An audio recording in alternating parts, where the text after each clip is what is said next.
Mga milenyo, pagod ka na ba galing sa trabaho? At gutom na sa maghapong pagtatrabaho, pero wala kang pagkain sa bahay? Narito na ang sagot, mga katropa, ang super manok lechon. Napapawi sa inyong gutom at siguradong mapapa-analyze ka dahil sa tender juicy na jam mo pa at siguradong malinis at bagong katay buhat sa farm. Kaya super masalasa at pangmasa pa. Ano pa hinihintay nyo, mga katropa? Takbo na sa Super Manok Panteño Siniluan at bumili na.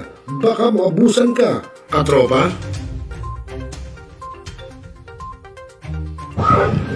Narito ang mga programang inyong mapapanood dito lang sa News Online TV sa Bagong Milenyo. Millennial Online TV na katropa nyo sa pagbabalita. Tuwing Lunes, alas 3 hanggang alas 4 ng hapon, ang programang Kakampi, Kasangga at Kaibigan, KKK, si Brother Rudy Ora, tatalakayin ang mga issue sa gobyerno, mapalokal man o nasyonal. Ayan, di ba tama po yan, mga kakampi, kasangga at kaibigan, katropa.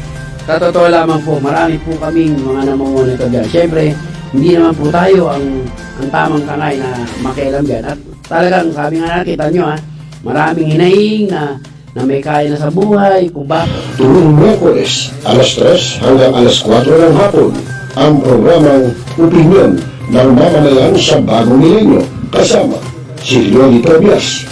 Mali kayo magbigay ng iyong opinyon sa bawat issue kanyang tatalakayin. Magrarally, ha?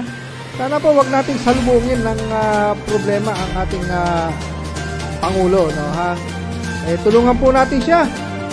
Yan, mga katropa, ha? Kaya po, Tuwing Huwebes, alas 2 hanggang alas 4 ng hapon, ang online haralista ng Bagong Milenyo, kasama si Randel Villaros. Hahandugan kayo at pasasahin sa kanyang mga ihahandog na awitin. Ang ulo sa unan, katawan mo ay aking tutumutan. Mga problema'y iyong malilimutan. Tuwing Sabado, alas 4 hanggang alas 6 ng gabi, ang programang Dalong Barangay, kasama si Jose Lopez, na siyang tatalakay sa panunungkulan ng bawat barangay. Ang barangay, yung mga nag-asabulutan. Ano ba yan? Antimano ba? Yan ba ay kukulong na, dadali na sa korte? Paano ang ginagawa proseso ng barangay? Ay, hindi po. Ang unang-unang trabaho po ng barangay is masigurado ho natin na dito pala po sa amin ay maayos na ho namin ang mga problema. Tuwing araw ng linggo, ang programang Agila sa Bagong Milenyo, nalilipad at papagaspas sa serbisyo publiko para sa sambayanan na pamumunahan ng DILG Heroes Elite Eagles Club ng Philippine Eagles. Si Gov. Romeo Bautista and Pres. Richard Geronimo, Vice Pres. Romel Stanlilao, Kuya Darwin, Kuya Francis, Kuya Alex, Kuya Enzo, Kapitan Chito, Kuya Rodrek, Jenson, Kuya William, Kuya Glenn, Kuya Raymond, Kuya KJ, Kuya Jan, Kuya Tor, Kuya Itop, Janson, and Kuya Romano, Kuya Jude, Kuya Gerald, Kuya Raul, at Ate Joy Paha. Mabuhay kayong lahat. Mabuhay ang Agila. Agila, lahat ng club members ng the Fraternal Order of Eagles, mabuhay po tayong lahat at ituloy lang po natin ang public service, no? At kalimutan yung mga kung ano pa man ang mga nagdaan, no? Kalimutan na yan. Equality and unity.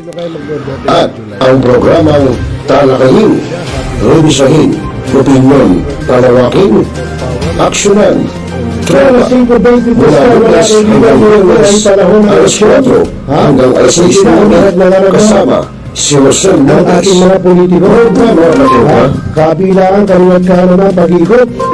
At siyempre, baka mamaya masilat o baka naman mamaya masulot ng kanilang mga constituent na sa kalaban. Lahat ng yan, dito lang sa Millennial Online TV, ang news online TV ng bagong milenyo. Nood na mga katropa. Now, we are Talakayin. Biggest destruction of dangerous drugs worth 1. Rebisahin, opinyon, malawakin, aksyonan. Kasama si Rosel Lopez, ang inyong katropa sa pagbabalita. Dito lang sa Millennial Online TV. Tutok na mga katropa! Ikaw ba'y nag-iisa? Nalulungkot? Dahil iniwan at ipinagpalit? Niloko? Naging minamahal? Kung ngayon, i-type sa inyong mga cellphone, Facebook o YouTube man ang Millennial Online TV. Dahil nasa Millennial Online TV na ang online realista ng bagong milenyo, si Randall Villanos. sana'y di magmaliw kung dati kung araw nang di pang bata sa piling ni nanay. Nais kong mauli ang awit ninang mahal. You are the one who makes me happy when everything else turns to gray. Walk on through the rain. Walk on through the rain. Though your dreams be tossed and alone,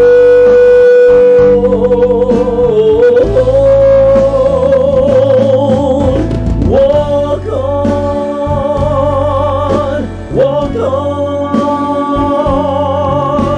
with hope in your heart. At haharanahin kayo ni Randall ng iba't ibang awitin para maibsan ang inyong inip at kalungkutan kahit nasaan man kayo. Hanggang sa tumanda. Come on.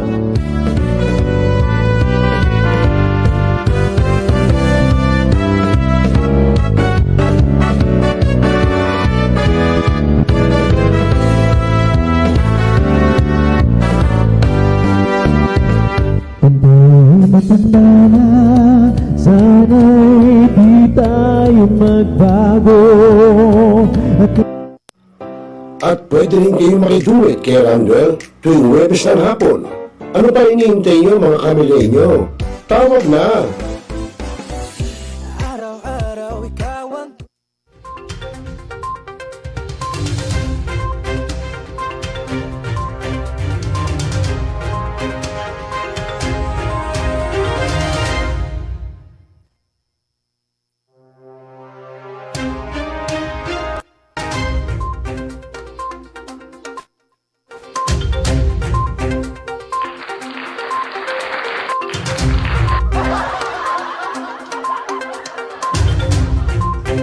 Ayun, no?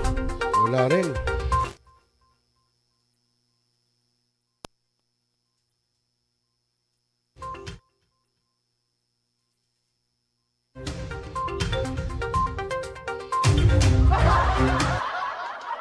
Magandang hapon, Pilipinas. Pasensya na ho kayo, natawa yung aking technician. Dahil nakalimutan buksan yung aming power supply. Talaga naman, nalibang ko, nalibang. Okay mga kaibigan, magandang hapon po sa inyong lahat. At ngayon po, ika-26 na ng buwan ng Hulyo, taong 2022. At syempre sa oras na alas 3:36 po ng hapon, o alas 3:37 na, oras sa buong kapuluan, ay syempre sa inyo namang maaga, ngayong araw na ito ang programang Tropa. Kita nyo naman ang aking background ha. Para lang ako nasa Boracay. Kaya kagaling po si JC. Ha? Mamaya gagawin yan, nasa kuweba na ako. Okay mga kaibigan, magandang hapon po sa inyo lahat. At siyempre kayo magiging kasama, ka-Dabarkats, ka-TFC, ka-Kosa, ka-Jamming, ka-Barangay, ka-Tropa, Rosel Lopez. At siyempre ko kasama natin sa technical side ang aking sidekick ngayon. Walang iba no other than JC. Imported po from May Kawayan. Tralala. At nako, Diyos ko po, aming nangyari sa aming buhay. Meron kaming dapat courtesy call. Abay, kinancel. Yun, kinancel nga pero nahando na kami.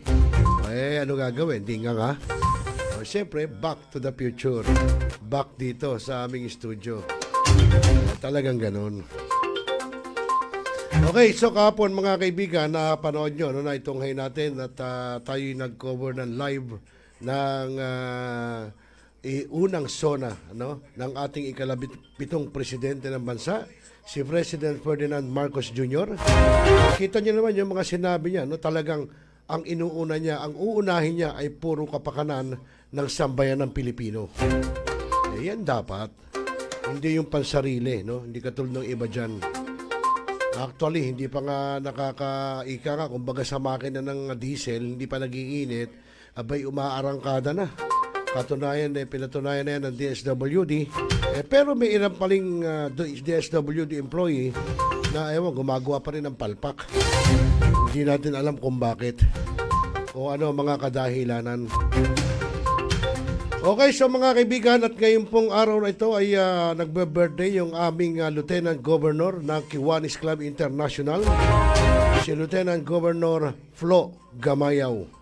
Abay, happy birthday sa iyo, Goplo. At many more birthdays to come. Lagi kang magpapalakas, lagi magdadasal, at syempre, alagaan ang mga Kiwanyans.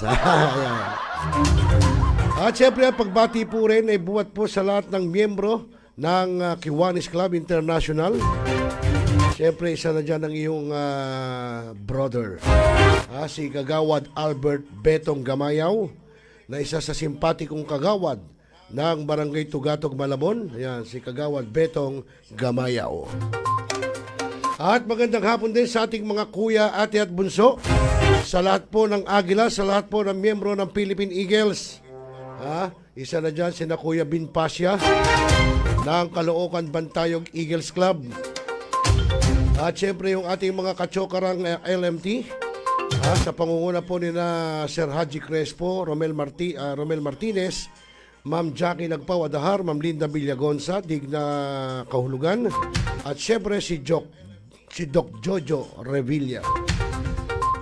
At syempre yung isa rin nating kuya na miyembro po ng Quezon City Police District Press Corps, si Kuya Bal Leonardo. Ayan ang matikas po ng QCPD Press Corps, si Kuya Bal Leonardo. At yung kuya naman nating matikas buhat po sa Agusan del Sur, si Kuya Michael Dautil. Ayan na hanggang ngayon yung kanyang saging wala na. Hindi ko na naramdaman pero lumuwas ng Maynila. At ako, nanonood din yung ating dating anchor, ang ating dating host ng Millennial, si Brian Anyosa. Ayan, at sabi niya, abay parang nasa Bora lang. Ganyan kagaling ang ating technical engineer ngayon. Ganyan kagaling ang aking technical engineer, Brian. Kita mo, para lang nasa Boracay. Mamaya, lalagyan niya pa nga na magsuswimming ng mga naka-bathing suit yan Huwag na, baka ma-censored. At yung ating dating cameraman sa TV5, si Randy Castañeda, na ngayon ay busy dahil sa kanyang mga shoot sa GMA. Ayan, nanonood din. Watching daw siya ngayon. Ano bang sinushoot mo teleserye? Yan ba yung Darna? Napapalit doon sa probinsyano. Dahil 3 weeks na lang, tapos na ang probinsyano. Ay nabawi na ni President Oscar Hidalgo ang palasyo ng Malacanang. Yung palasyo. Ay lumayas-layas na doon si Lily Hidalgo. Pwede raw, pwede. Sabi ni Brian Anyosa. Okay na ko mga kaibigan, alas 3:42 na. At tayo po alamin natin, mukhang hindi yata uulan ngayon, pero malilim, makulimlim. Ay, hindi natin alam kung ano bang kalagayan ng panahon. Buti pa alamin natin sa DOST PagAsa sa ating katropa Pips na weather specialist na si Alzar D. Aurelio. Para malaman natin, meron bang LPA, bagyo, di ba? So para malaman na sambayan ng Pilipino at malaman lalo na ng mga millennials na hiling ng lakad, para alam nila kung magbabaon sila ng payong o jacket. Panoorin po natin mga kaibigan.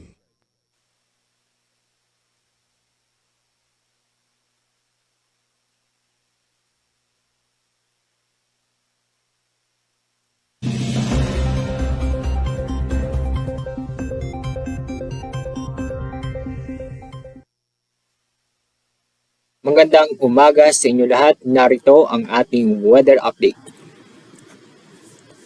Ang ating minomonitor na low pressure area ay nanatiling sa dagat Pasipiko. Nasa loob dito ng ating Philippine Area of Responsibility. Kaninang alas 3 ng madaling araw, huling namatan ang layo ng low pressure area, nasa 340 kilometers silangan ng Infanta, Quezon. Ito ay nanatiling mababa ang tsansa na maging Sa nakita namin, magtatagal itong low pressure area at maaari pong 2 hanggang 3 araw ito nasa loob ng PAR bago ito lumabas ng ating Philippine Area of Responsibility.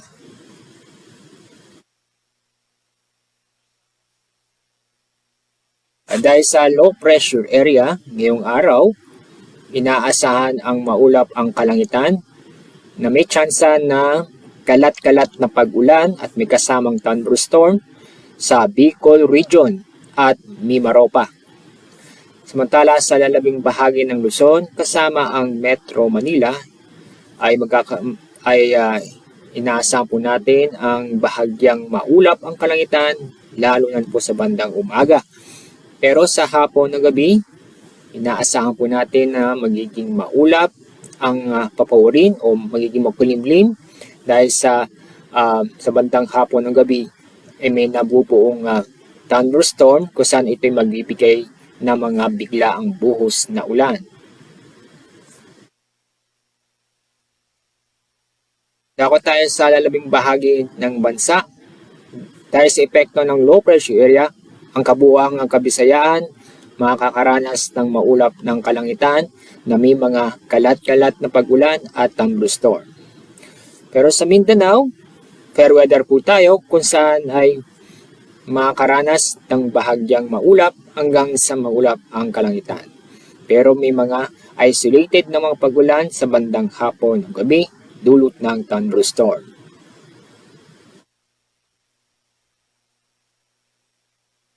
At sa ating 3-day weather outlook, sa Legazpi City niyo mapapansin sa susunod na 3 araw magpapatuloy ang maulap ang kalangitan at inaasahan pa rin natin ang mga kalat-kalat na pag-ulan at thunderstorm. Pero sa Metro Manila, sa Baguio City at ganoon din sa Metro Cebu, sa susunod po ng 3 araw ay patuloy na magiging maganda ang panahon kung saan ay bahagyang maulap ang kalangitan lalo. Ayun, maraming salamat sa iyo, Ginoong Alzar D. Aurelio, ang ating pong weather specialist ng DOST PagAsa. Isa lang po siya sa weather specialist. Marami po sila. Nandiyan sina Ezra Bulquerin, Grace Castañeda, sina Benison Estareja. So natatapat siya lang ang ngayon nag-uulat. Okay, nagatid sa atin yan sa oras na alas 3:46 po ng hapon, Philippine Standard Time. At siyempre tuloy-tuloy pa rin tayo sa ating programang Tropa. Siyempre dito lamang sa nag-iisa, ang News Online TV ng bagong milenyo, ang Millennial Online TV. Siyempre ang katropa mo sa pagbabalita. At kahapon po doon sa ginawang State of the Nation address ng ating Pangulong Ferdinand Marcos Jr. ay nagpunta rin doon yung ating katropa, yung ating kakap, no, na si Kap Ronaldo Tuason. At nakita ko na namimigay siya ng burger at ng mineral water bottled water doon sa mga nakadeploy na mga MMDA, mga kapulisan, no? Talaga namang yun ay pagtulong sa kanila. Maging siyempre, yung mga taong sumaksi rin doon at nagpunta, sinama na rin pong bigyan, no, ng burger at ng bottled water. Hindi lang ho siya, marami hong mga gumawa no, maraming mga nagbigay na serbisyo publiko. At katunayan, yung ding mga supporters ng BBM Sara Team ay nagsagawa rin ng isang programa po doon sa labas ng Batasan Complex. Hindi naman nagkagulo, wala naman ako nabalita, nagkapaluan, maingay yung mga makakaliwang grupo, sinasabi nila. Hindi, ano lang, typical lang, nagsalita, na hindi po pwedeng unit team lang, sabi ni Renato Reyes, kailangan, totoo, sige. At yun ang kanilang sinasabi. Kaya wala naman hong gulo. Okay, at sabi naman ni Brian Anyosa, abay namimiss na raw niya ang mga Kamilenyo. Batiin mo sila, Brian. Batiin mo na sila dyan sa chat. Sabihin mo, namimiss mo sila. At sabi pa ni Brian Anyosa, malakas daw ang ulan doon sa Makati. Sa lungsod ng Makati. Baka mababa ulap dyan. Dito kasi wala pang ulan, pero madilim. Pero sabi, merong low pressure area, natatagal pa raw hanggang 3 days. No? Sigurado yan, magdudulot ng pagulan. Kaya po magbaon na tayo ng mga payong jacket. No? At si RJ Eagle Sports Apparel, aray, nanonood sa atin. May magandang hapon sa iyo, kuya, at baka naman gusto mong magpadala rito ng sticker dyan para ma-promote. At ganyan din si Ambin Raneses. Ayan, mapagpalang hapon, Kuya Rosel. God bless sa program at stay safe. May magandang hapon din sa iyo, Ambin. Maiba ko, Ambin, ikaw daw ay IT. Totoo ba yung sinabi ni Kuya Michael? Uy, nakakaya naman kay Ambin, nag-send ng 75 stars. Nakita mo, JC? Oo, ba't di mo pa ginawang 100? Naggawa ka pa ng butal. Hindi. Salamat, Kuya Ambin. Okay lang yan. Salamat sa iyo, Kuya Ambin, ha. Sige, may utang ka pang 25. Bukas mo na isin yung 25, ha. Okay, nako, itong ating mga kuya talaga, kababait talaga, katitikas pa. Eto si Kuya Ambin, smiling face to, eh. Ha? Kahit nung nagkaroon ng initiation rights, naka-smile pa rin. At least eaglets na siya. At sa 30, ha, talagang ganap na siyang agila. Ha? Lalapad na yung kanyang pakpak. Hindi na siya eaglets. Pagbutihin mo, Kuya Ambin.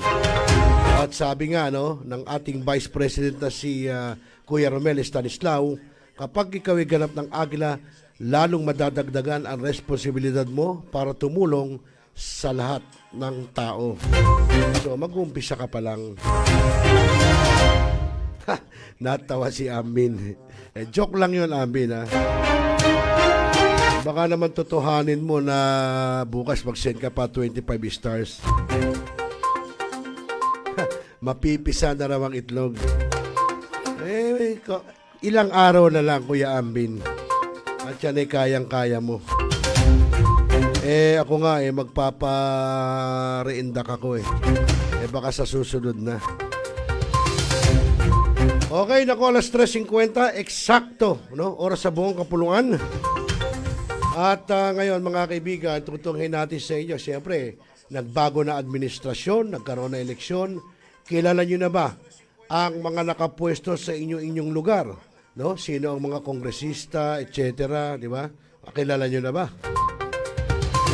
Aba, kung hindi nyo kilala, ngayon po ay nagbukas na ang session sa 19th Congress. Siyempre po, dyan po sa mababang kapulungan ng Kongreso. At sabihin na rin yung nagkaroon po ng botohan para sa speakership. Siyempre, positive na. Ha? Si House Speaker Romualdez ang siyang umupo na, no? Bilang House Speaker o Speaker of the House. Well, magaling naman, no? Si Congressman Romualdez. Nga lang, siyempre, dati sa mga nakarang administrasyon, hindi siya pinalad para maging House Speaker. So, ito on time. No? Hindi naman sa kamag-anak siya ni BBM, kundi ito na time Di ba? Actually, dapat noon, namuro na siya maging House Speaker. Kaso, yun nga, nagkaroon ng term sharing sina House Speaker Lord De Vera at si Cayetano, si 10K. Nakakuha ba kayo 10K? So yun, pero ngayon, hindi ko alam kung may term sharing sa speakership, pero wala naman ako nauninigan na meron term sharing. Basta ang alam ko, siya na ang positibong Speaker of the House. Magaling naman magaling naman si Speaker Romualdez. Well, doon sa mga kababayan natin na hindi pa nakikilala yung kanilang mga bagong kongresista, di ba?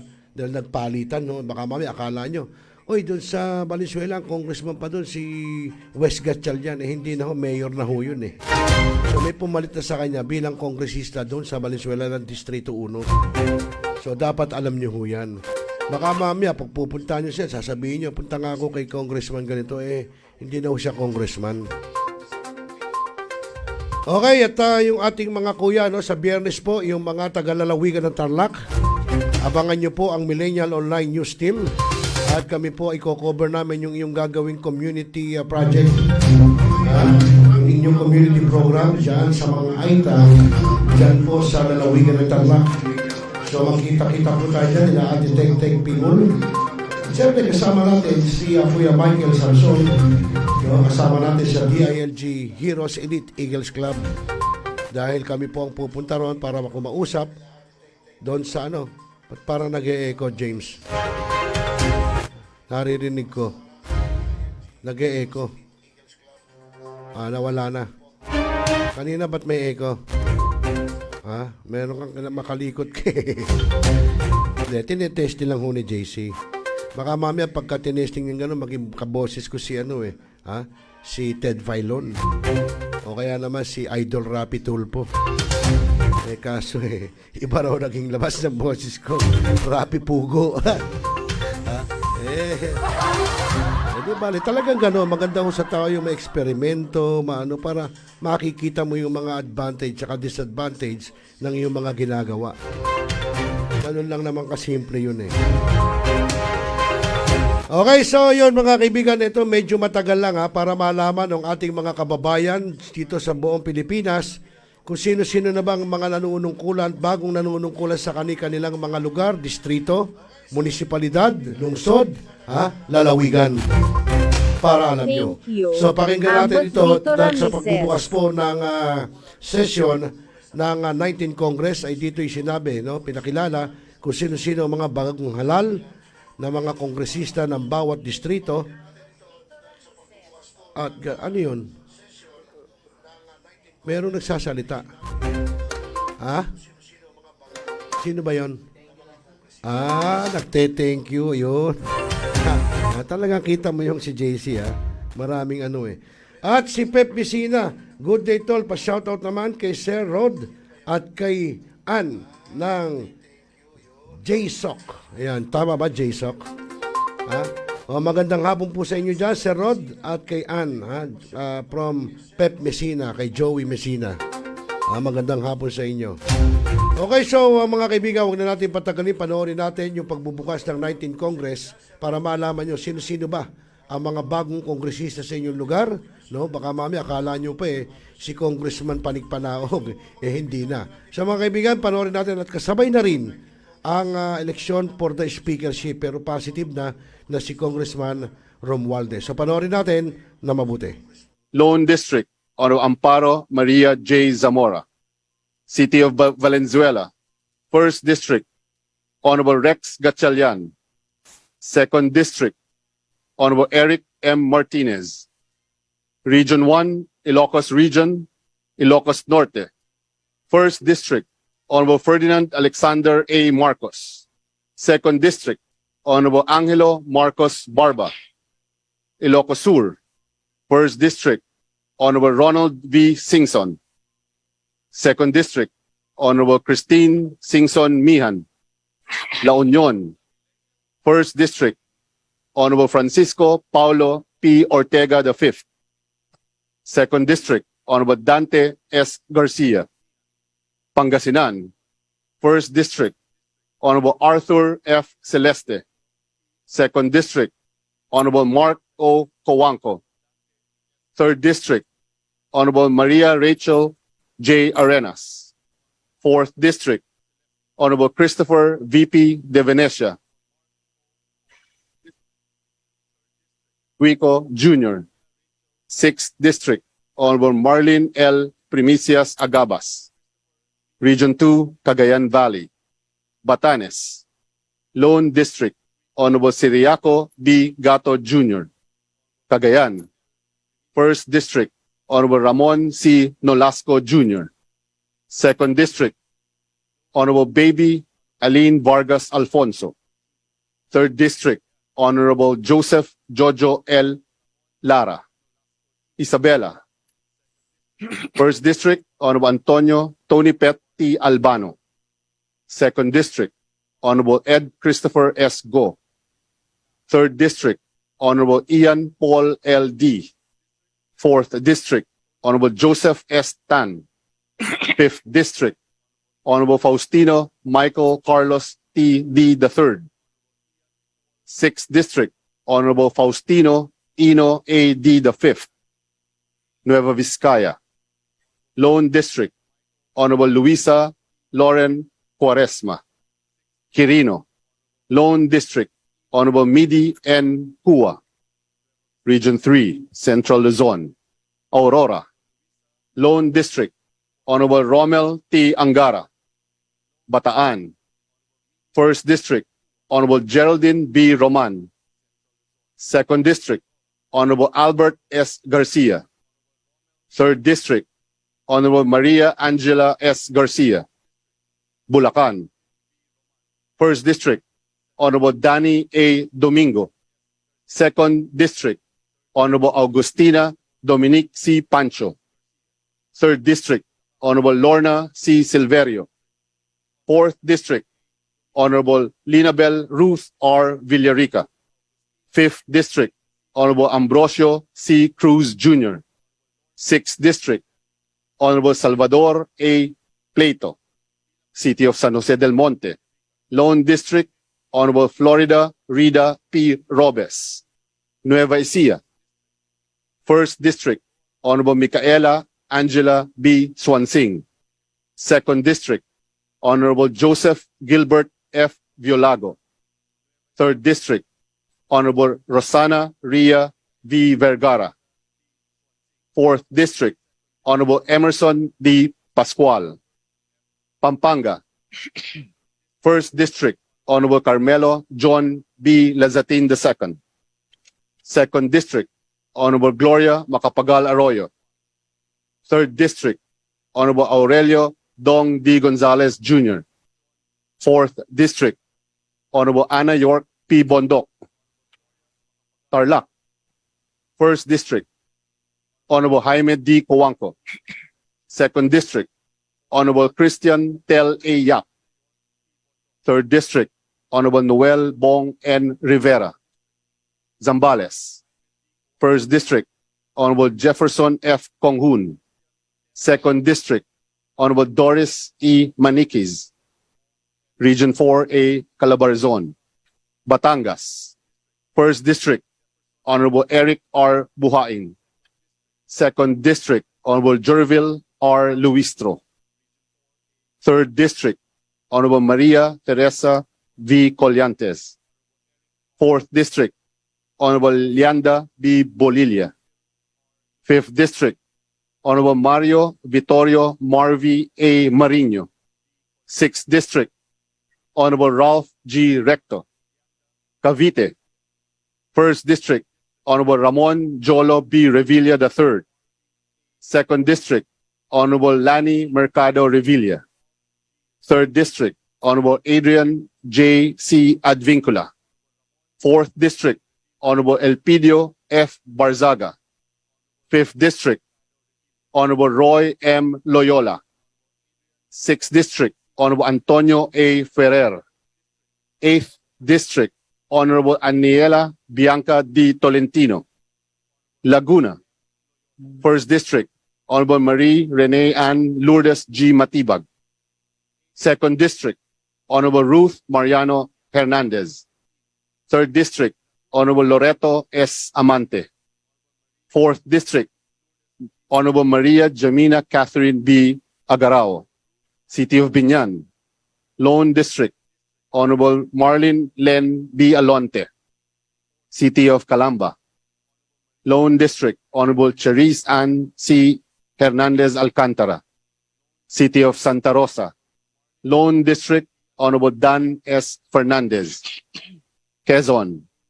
1st District, Honorable Wilfrido Mark M. Enverga.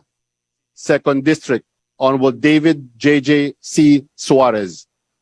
3rd District, Honorable Reynante U. Arrogancia. 4th District, Honorable Keith Mika Attorney Mike D.L. Tan. Rizal. 1st District, Honorable Michael John R. Duavit. 2nd District, Honorable Emigdio P. Tanwatco III. 3rd District, Honorable Jose Arturo S. Garcia Jr. 4th District, Honorable Juan Fidel Felipe F. Nograles. City of Antipolo. 1st District, Honorable Roberto V. Puno. 2nd District, Honorable Romeo M. Acop. Mimaropa. Marinduque. Lone District, Honorable Lord Alan J. Q. Velasco. Occidental Mindoro. Lone District, Honorable Leody F. Tariela. Oriental Mindoro. 1st District, Honorable Arnan C. Panaligan. 2nd District, Honorable Alfonso V. Umali Jr. Palawan. 1st District, Honorable Edgardo L. Zalvame. 2nd District, Honorable Jose C. Alvarez. 3rd District, Honorable Edward S. Hagedorn.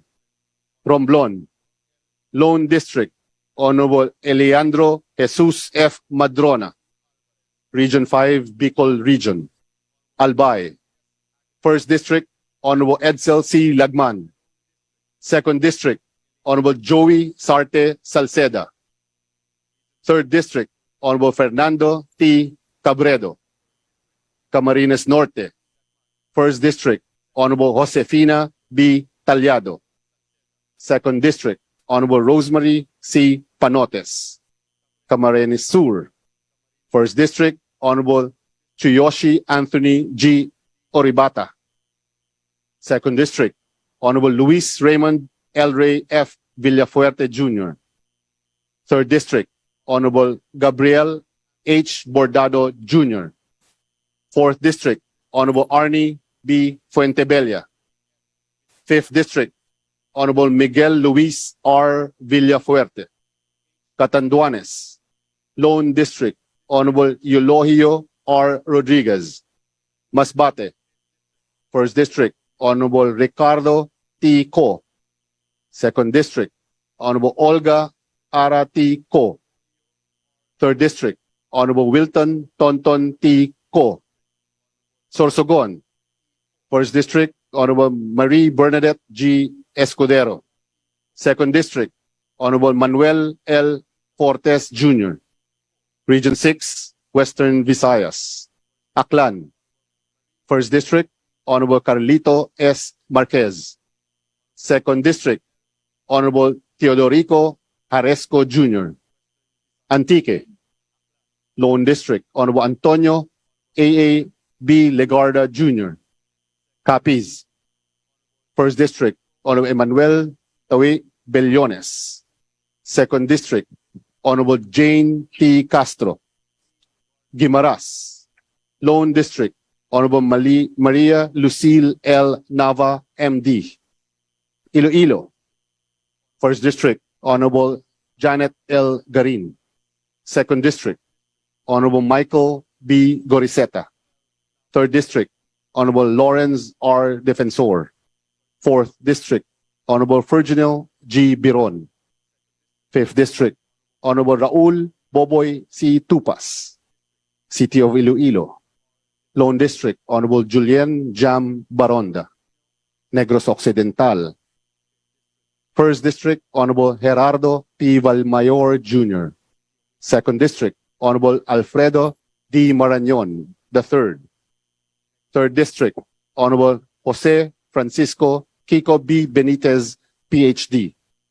Fourth District, Honorable Juliet Marie De Leon Ferrer.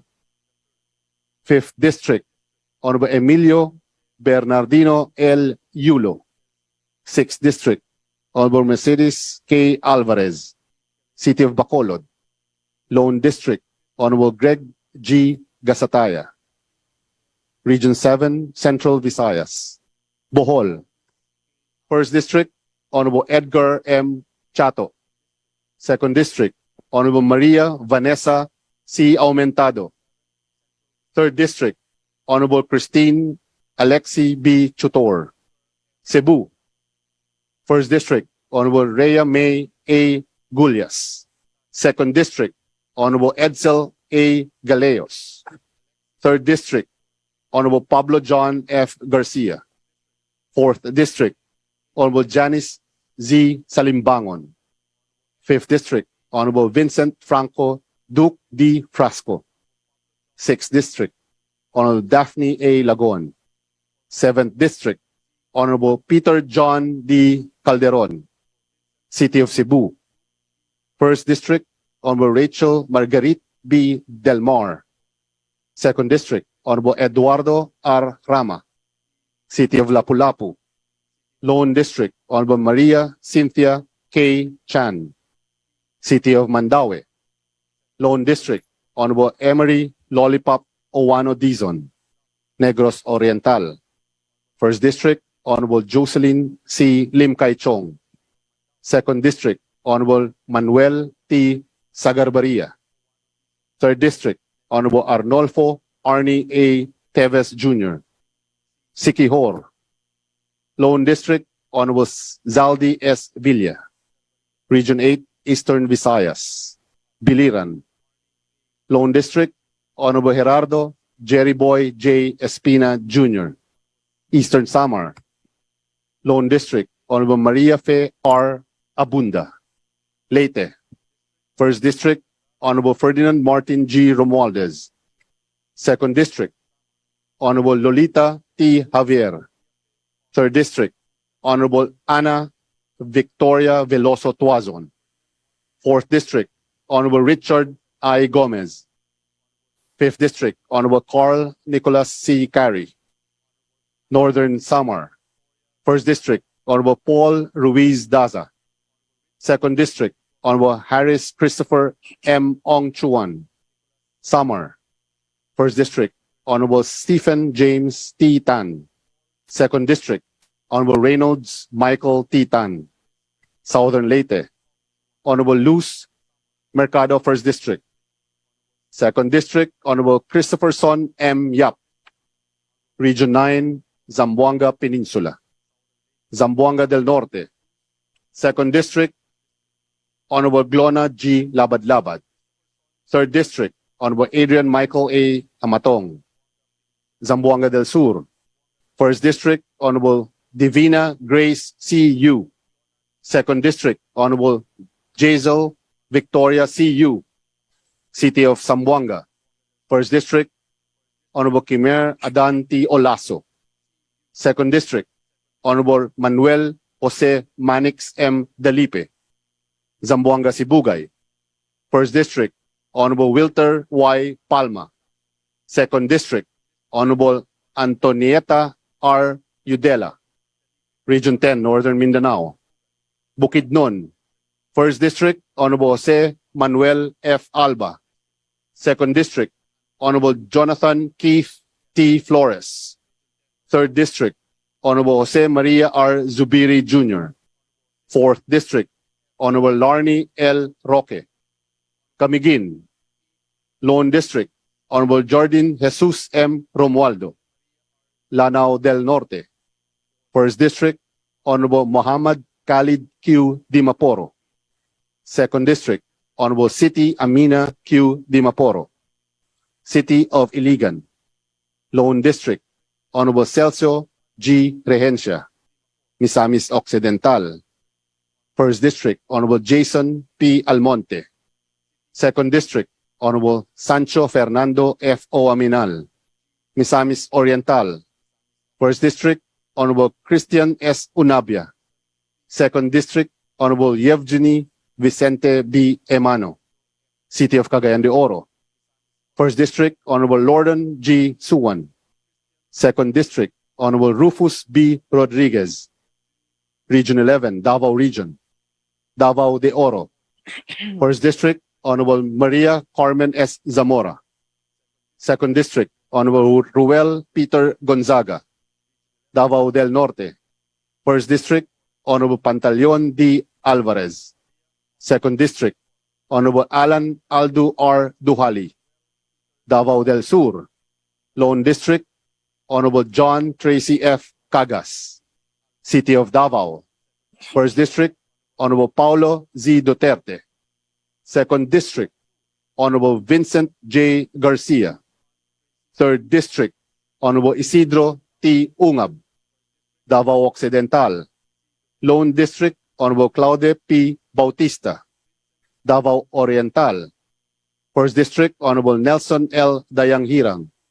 Second District, Honorable Chino Miguel D. Almario. Region 12, Soxargen, Cotabato.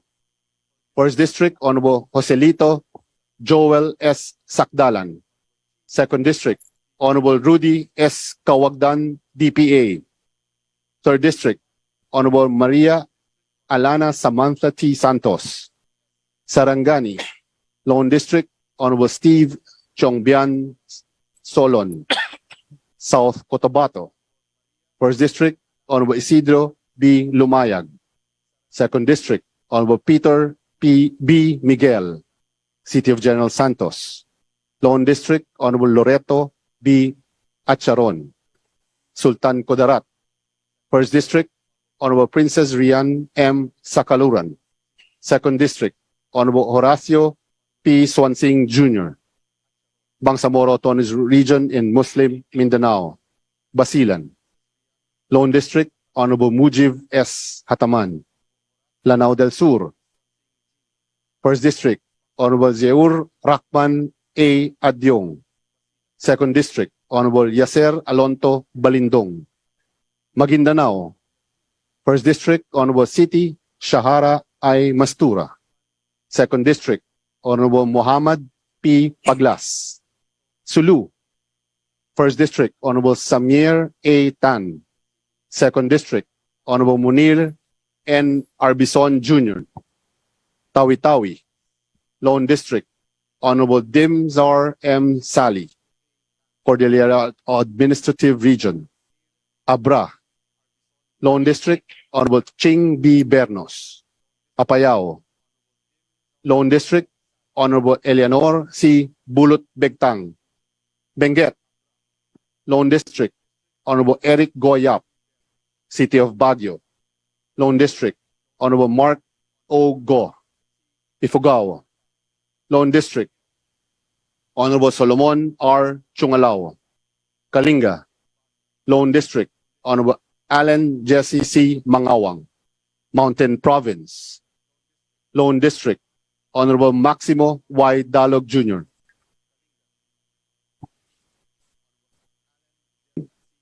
Agusan del Norte.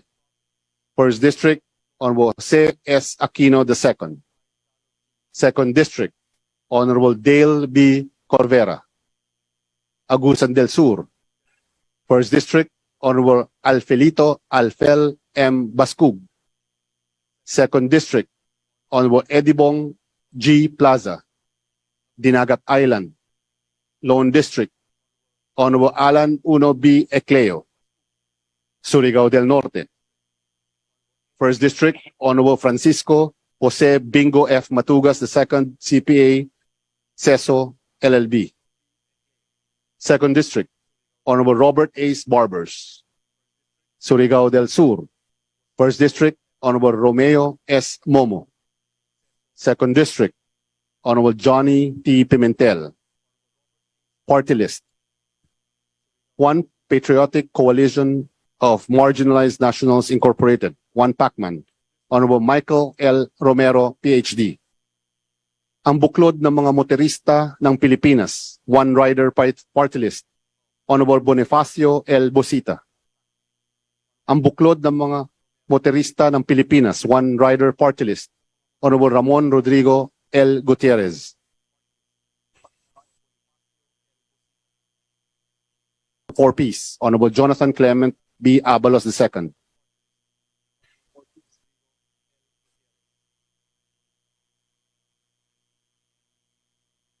Mangunguma nga Bisaya OWA Mangunguma Incorporated, ang BIS-OWA, Honorable Lex Anthony Chris A. Colada. Abang Lingkod Incorporated, Abang Lingkod Jose Joseph Stephen Caraps S. Paduano. Abono Party List, Abono, Honorable Robert Raymond M. Estrella. Anti-Crime and Terrorism Community Involvement and Support Incorporated, ACT-CIS, Honorable Jeffrey Soriano. Community Involvement and Support Incorporated, ACT-CIS, Honorable Jocelyn P. Tulfo. Community Involvement and Support Incorporated, ACT-CIS, Honorable Edvic G. Yap. ACT Teachers Party List, ACT Teachers, Honorable Franz L. Castro. Agricultural Sector Alliance of the Philippines, AGAP, Honorable Nicanor B. Briones. Agimat ng Masa, Agimat, Honorable Brian B. Revilla. Agri-Agra na reforma para sa magsasaka ng Pilipinas, Agri, Honorable Wilbert T. Lee. Ako Bicol Political Party, Ako Bicol, Honorable Raul Angelo D. Bongalon. Ako Bicol Political Party, Ako Bicol, Honorable Elizalde S. Co. Ako Bisaya Party List, Ako Bisaya, Honorable Sunny S. L. Lagon. Ako Ilocano, Ako Honorable Richel Singson. Networks and Associations of the Philippines Incorporated, Alona, Honorable Ana Maria Villaraza Suarez. Anwaray Party List, Anwaray, Honorable Florencio G. Noel. Alagaan natin ating kalusugan, anak kalusugan, Honorable Ray Florence T. Reyes. Alyansa ng mga mamamayang probinsyano, ang probinsyano, Honorable Alfred C. De Los Santos. Agrikultura ngayon gawing akma at tama, angat, Honorable Reynaldo S. Tamayo. Association of Philippine Electric Corps. Our sworn constitutional mandate of enacting laws for the common good during the 18th Congress. Senator Sobiri does not stop working even when he is sick. Not even the deadly COVID-19 weakened his dedication for public service. He showed us his unwavering commitment to work during the peak of COVID-19 pandemic. While there was confusion and uncertainties that time, Senator Sobiri, together with the members of the 18th Congress, worked our ways with Party List, COP-NATCO, Honorable Filimon M. Espares. Construction Workers Solidarity, CWS, Honorable Tirso Edwin Guardiola. Dumper Philippines Taxi Drivers Association Incorporated, Dumper PTDA, Honorable Claudine Diana D. Bautista Lim. Duterte Youth Party List, Duterte Youth, Honorable Drixie May S. Cardema. Gabriela Women's Party, Gabriela, Honorable Arlene D. Brosas. Galing sa Puso Party, GP Party, Honorable Jose Gay G. Padiernos. Kabataan Party List, Kabataan, Honorable Raul Daniel A. Manuel. Kabalikat ng Mamamayan, Kabayan, Honorable Ron P. Salo. For Social Empowerment and Nation Building through Easing Poverty Incorporated, Kalinga, Honorable Irene Gay F. Saulog. Kusug Tausug, Honorable Shirley A. Tambut. LPG Marketers Association Incorporated, LPGMA, Honorable Alan U.T. Malasakit at Bayanihan Foundation Incorporated, Malasakit at Bayanihan, Honorable Anthony Rolando T. Goles, Jr. Manila Teachers Association and Loan Associations Incorporated, Manila Teachers, Honorable Virgilio S. Lacson. Mga Seaman Incorporated, Marino, Honorable Sandro L. Gonzalez. One Filipinos Worldwide Coalition Party List, OFW, Honorable Marisa Del Mar P. Magsino. Public Safety Alliance for Transformation and Rule of Law Incorporated, Patrol, Honorable Jorge Patrol Bustos. Puwersa ng Bayaning Atleta, PBA, Honorable Margarita Ignacia B. Nograles. Philippine Rural Electric Cooperatives Association Incorporated, Philrica, Honorable Presley C. De Jesus. Pinatatag na ugnayan para sa mga oportunidad sa pabahay ng masa, pinuno, Honorable Ivan Howard A. Ginto. Probinsyano ako, Honorable Rudy Cesar G. Farinas I. Pusong Pinoy, Party List, Pusong Pinoy, Honorable Journey Jet V. Nisay.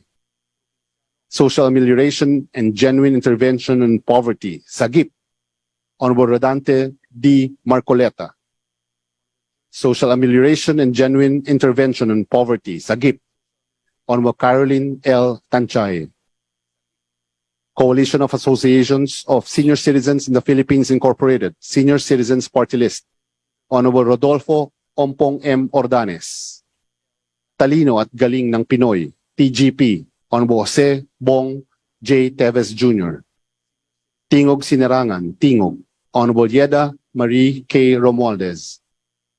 Tingog Sinerangan, Tingog, Honorable Jude A. Asidre. The Trade Union Congress Party, TUCP, Honorable Raymond Democrito C. Mendoza. Tutok to Win, Honorable Samuel S. Versosa Jr. Uswag Ilonggo Party, Uswag Ilonggo, Honorable James Jojo A. Ang Jr.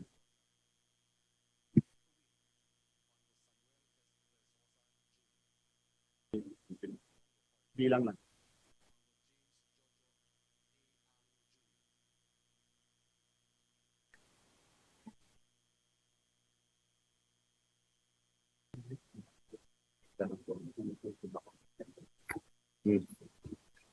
Malayo.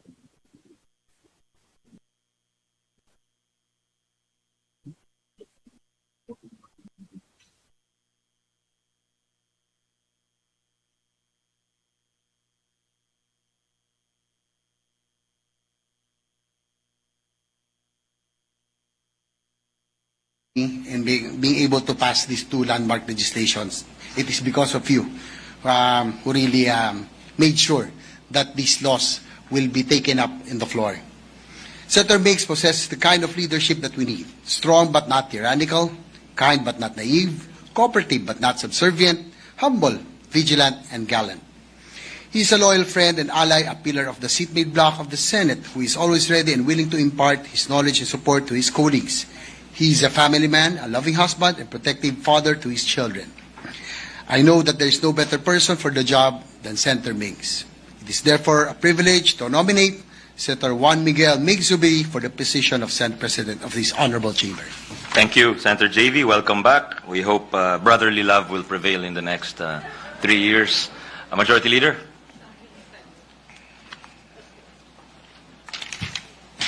Yes, Mr. President, at this juncture, with the consent of the body, there are no other nominations.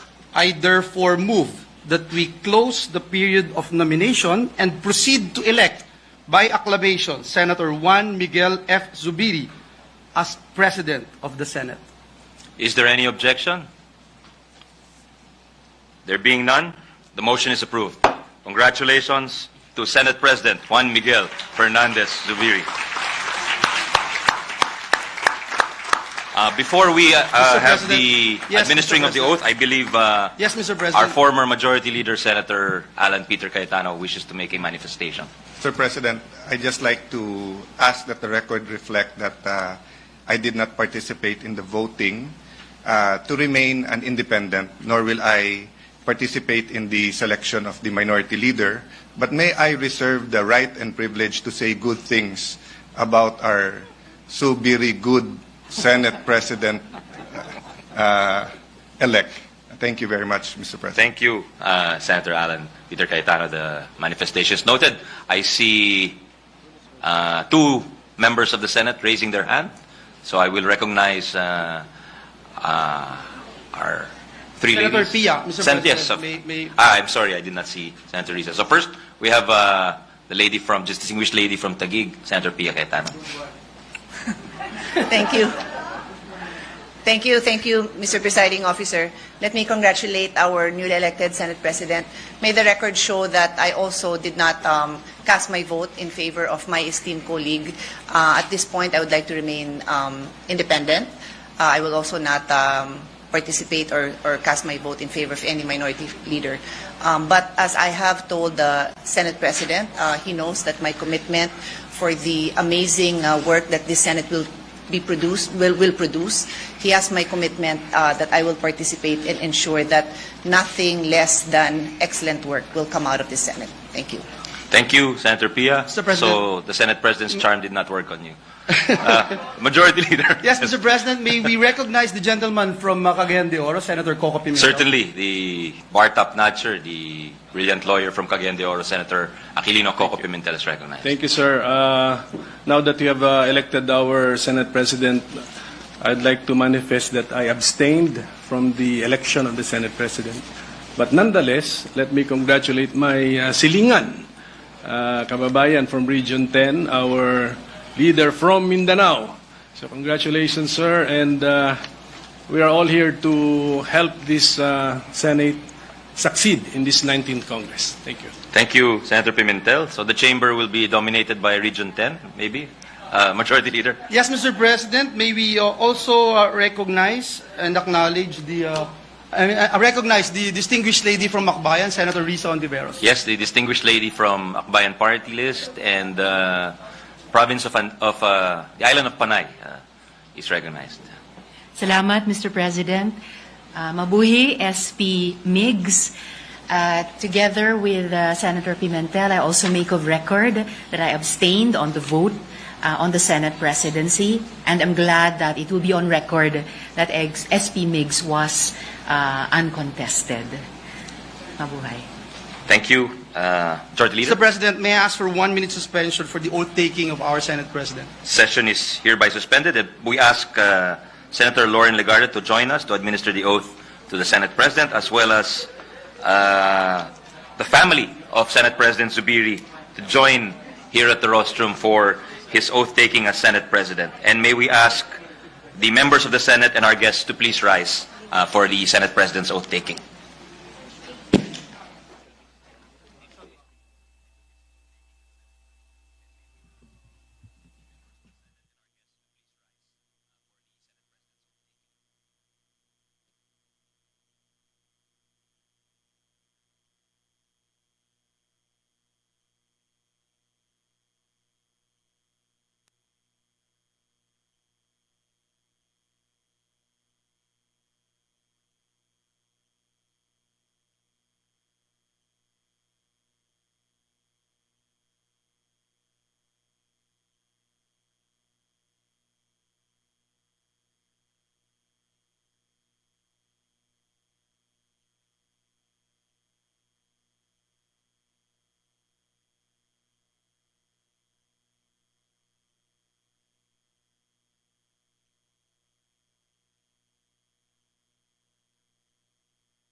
Maraming ano.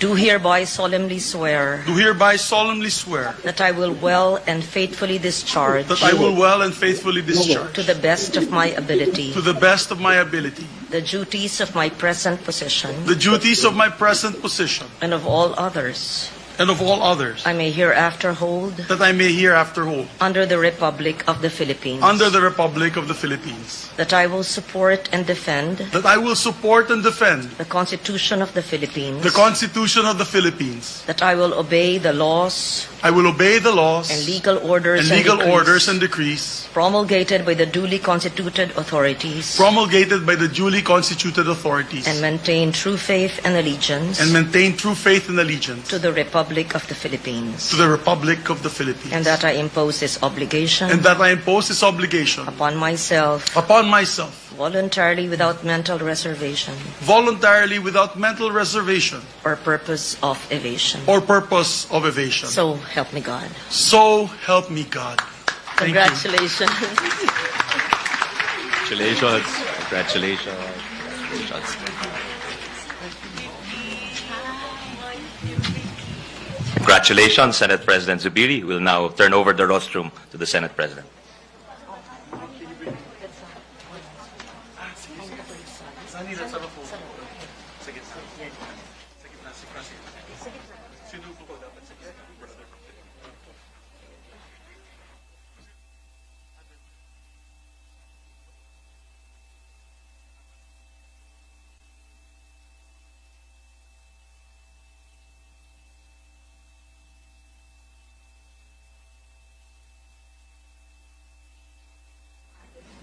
Mr. President, to give time for picture taking with the new Senate President, maybe suspend the session for a minute. Oh, that's okay. We can continue. Okay. Well, yeah, we can do this. Oh, would you want to? Okay, suspend. I move to suspend, Mr. President.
cylinders firing, unleashing the energy that propels our nation forward. However, this Senate does not merely row.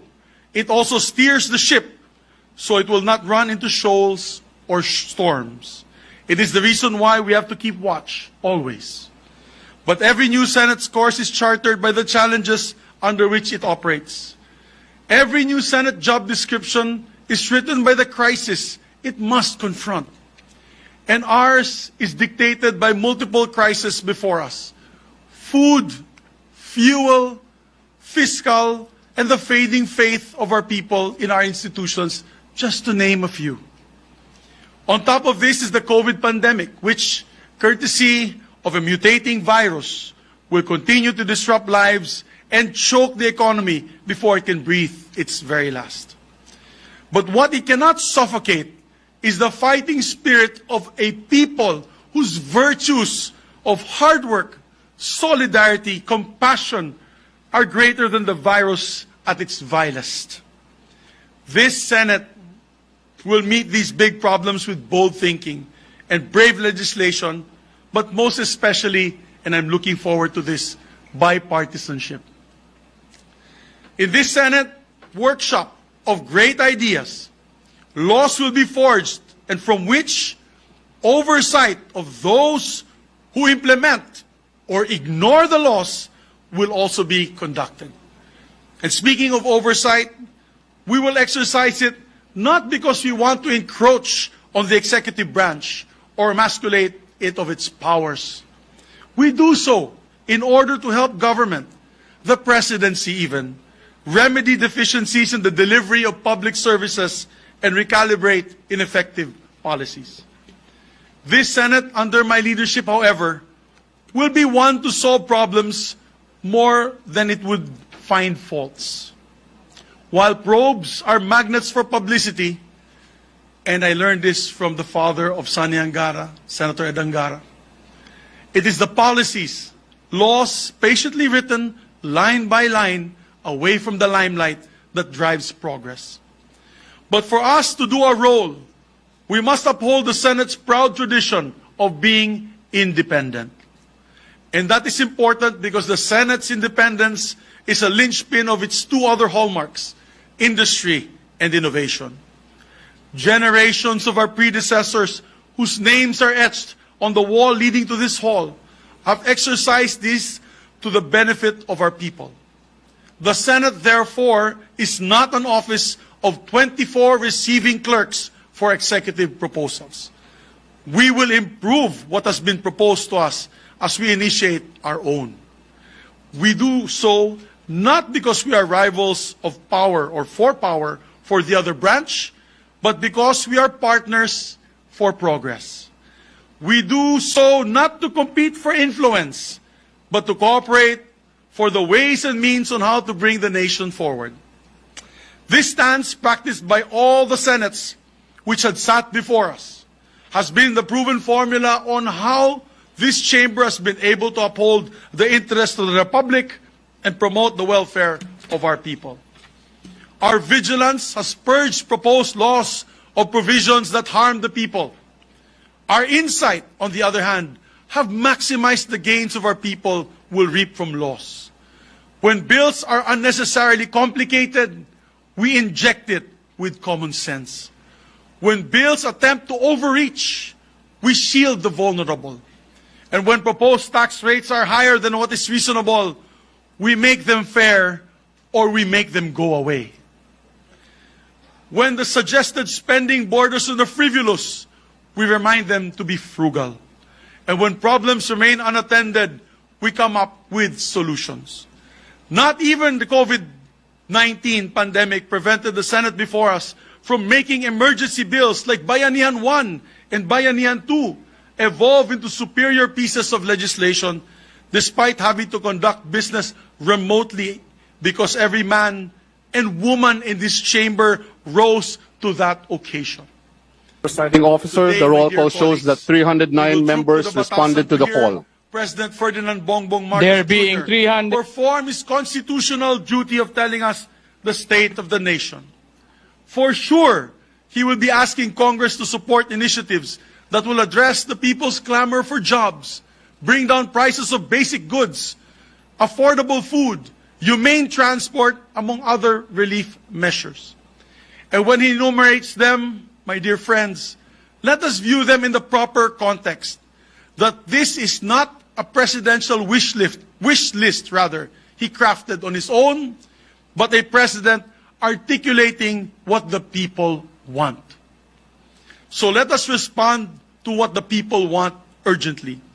And let us do it through the time-honored fashion by which the Senate has acted upon during times of crisis, by harnessing the best ideas from our brightest can offer. So the cures will not just bring temporary relief, but also permanently release our people from what ails them. Acting on this urgent request, I will also allow us to redeem the campaign promises and pledges that we have made. This will be the first down payment of what we owe the people for the mandate they have gifted us with. So let us come up with bills that deliver a big payload of solutions to the big problems of the land, what the people truly want, that will improve their lives, and not just pogi points for the Senate. Laws that will bring social good, not just social media hits. Jobs created, hunger reduced, inflation slashed, GNP growth, houses built, higher school test scores, and middle class expanded are the metrics that should gauge our performance instead of likes, shares, and views. Legislation must not lag behind the social, economic, and technological curve, my dear colleagues. It also must be ahead of what the people want. This requires scrutinizing the budget so that the tax payments will be spent on things that will go or do greater good rather than to those, or to do greater good to those who pay them. If there's one mission that should animate the Senate of the 19th Congress, it is an overriding theme. Then it must be a Senate of national reconstruction.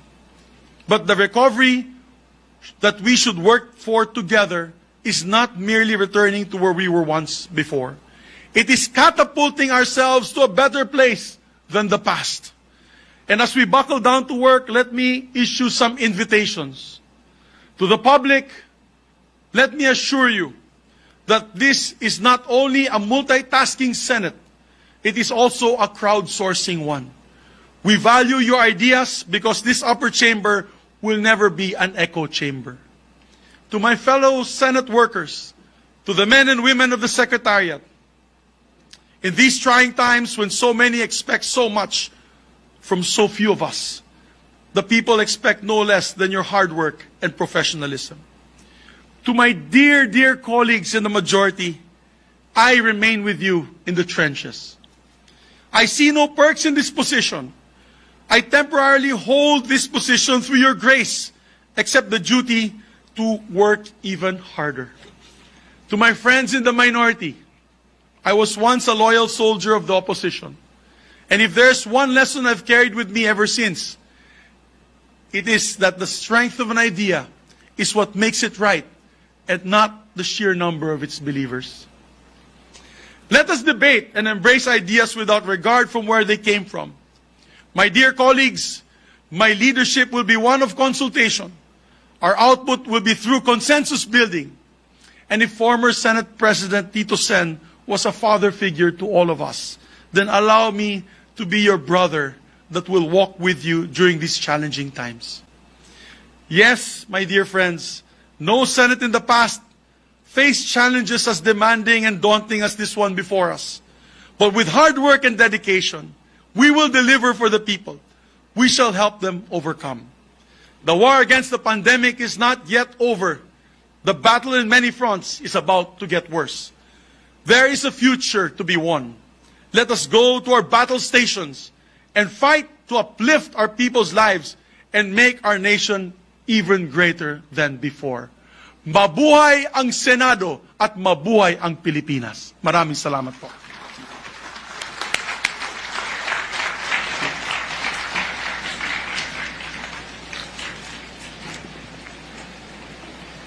Mr. President. Thank you, Mr. President. Again, congratulations. At this juncture, Mr. President, I move that we proceed with the election of the Senate President pro tempore. Is there any objection? There being none, the motion is approved. We will now proceed with the election of the Senate President pro tempore. Mr. President, may I ask that Senator Sani Angara be recognized for the nomination?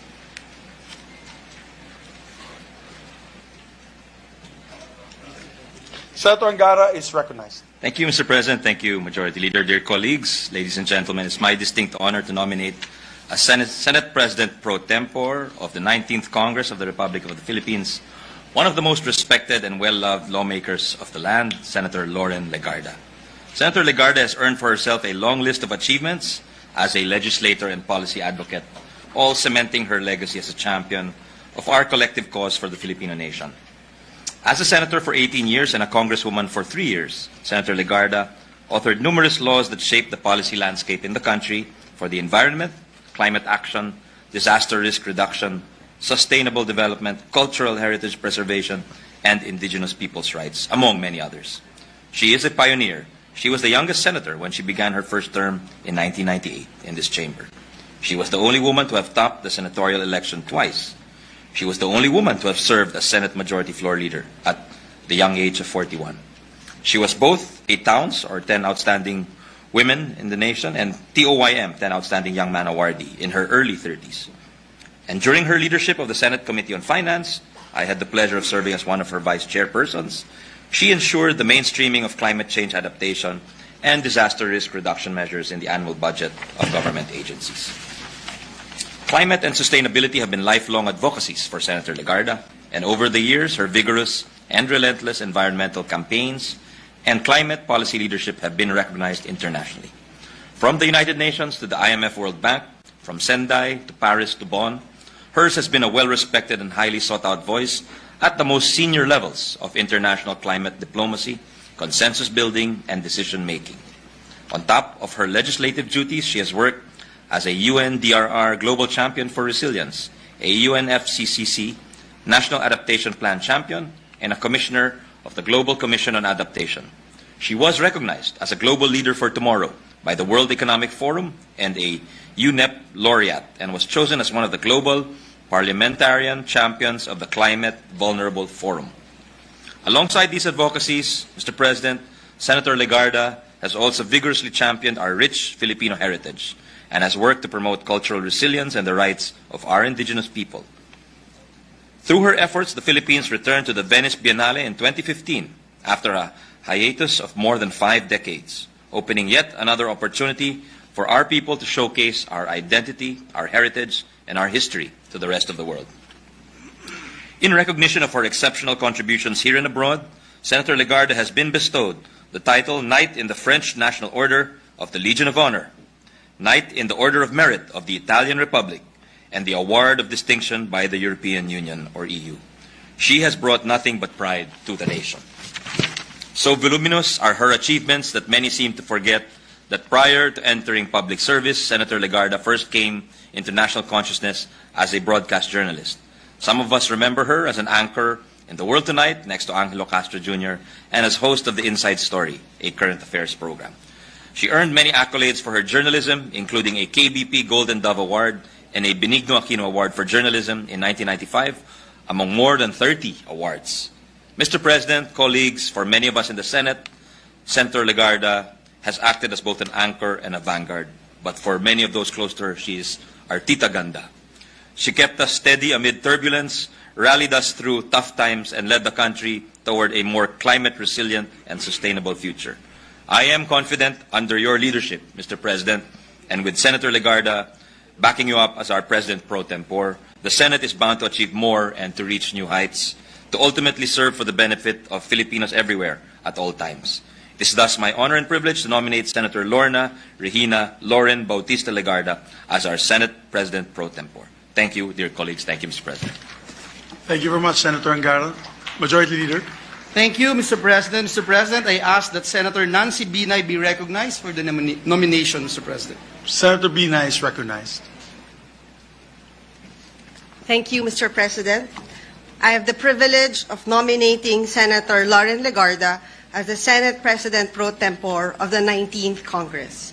As we all know, Senator Lauren's mantra to take care of our people has always been non-negotiable, to assure them of essential services and to take it as an article of faith, to always see beyond what they need. A seasoned and respected lawmaker for more than 2 decades, she has relentlessly practiced public service, a truly dedicated public servant. The Senate is a witness to the long list of legislative measures she has championed, pursued, and advocated for.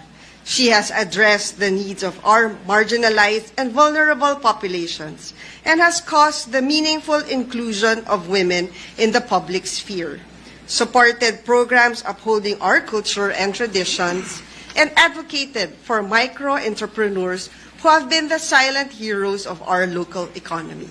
It can be said that she is the master weaver of the culture of resilience, not only in the country, but also globally.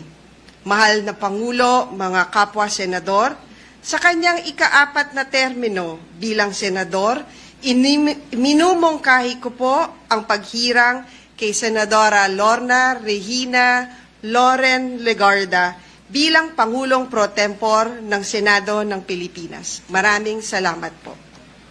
Thank you very much, Ma'am Nancy, Majority Leader. Mr. President, may I ask that Senator Grace Poe be recognized for the nomination? Senator Grace Poe is recognized.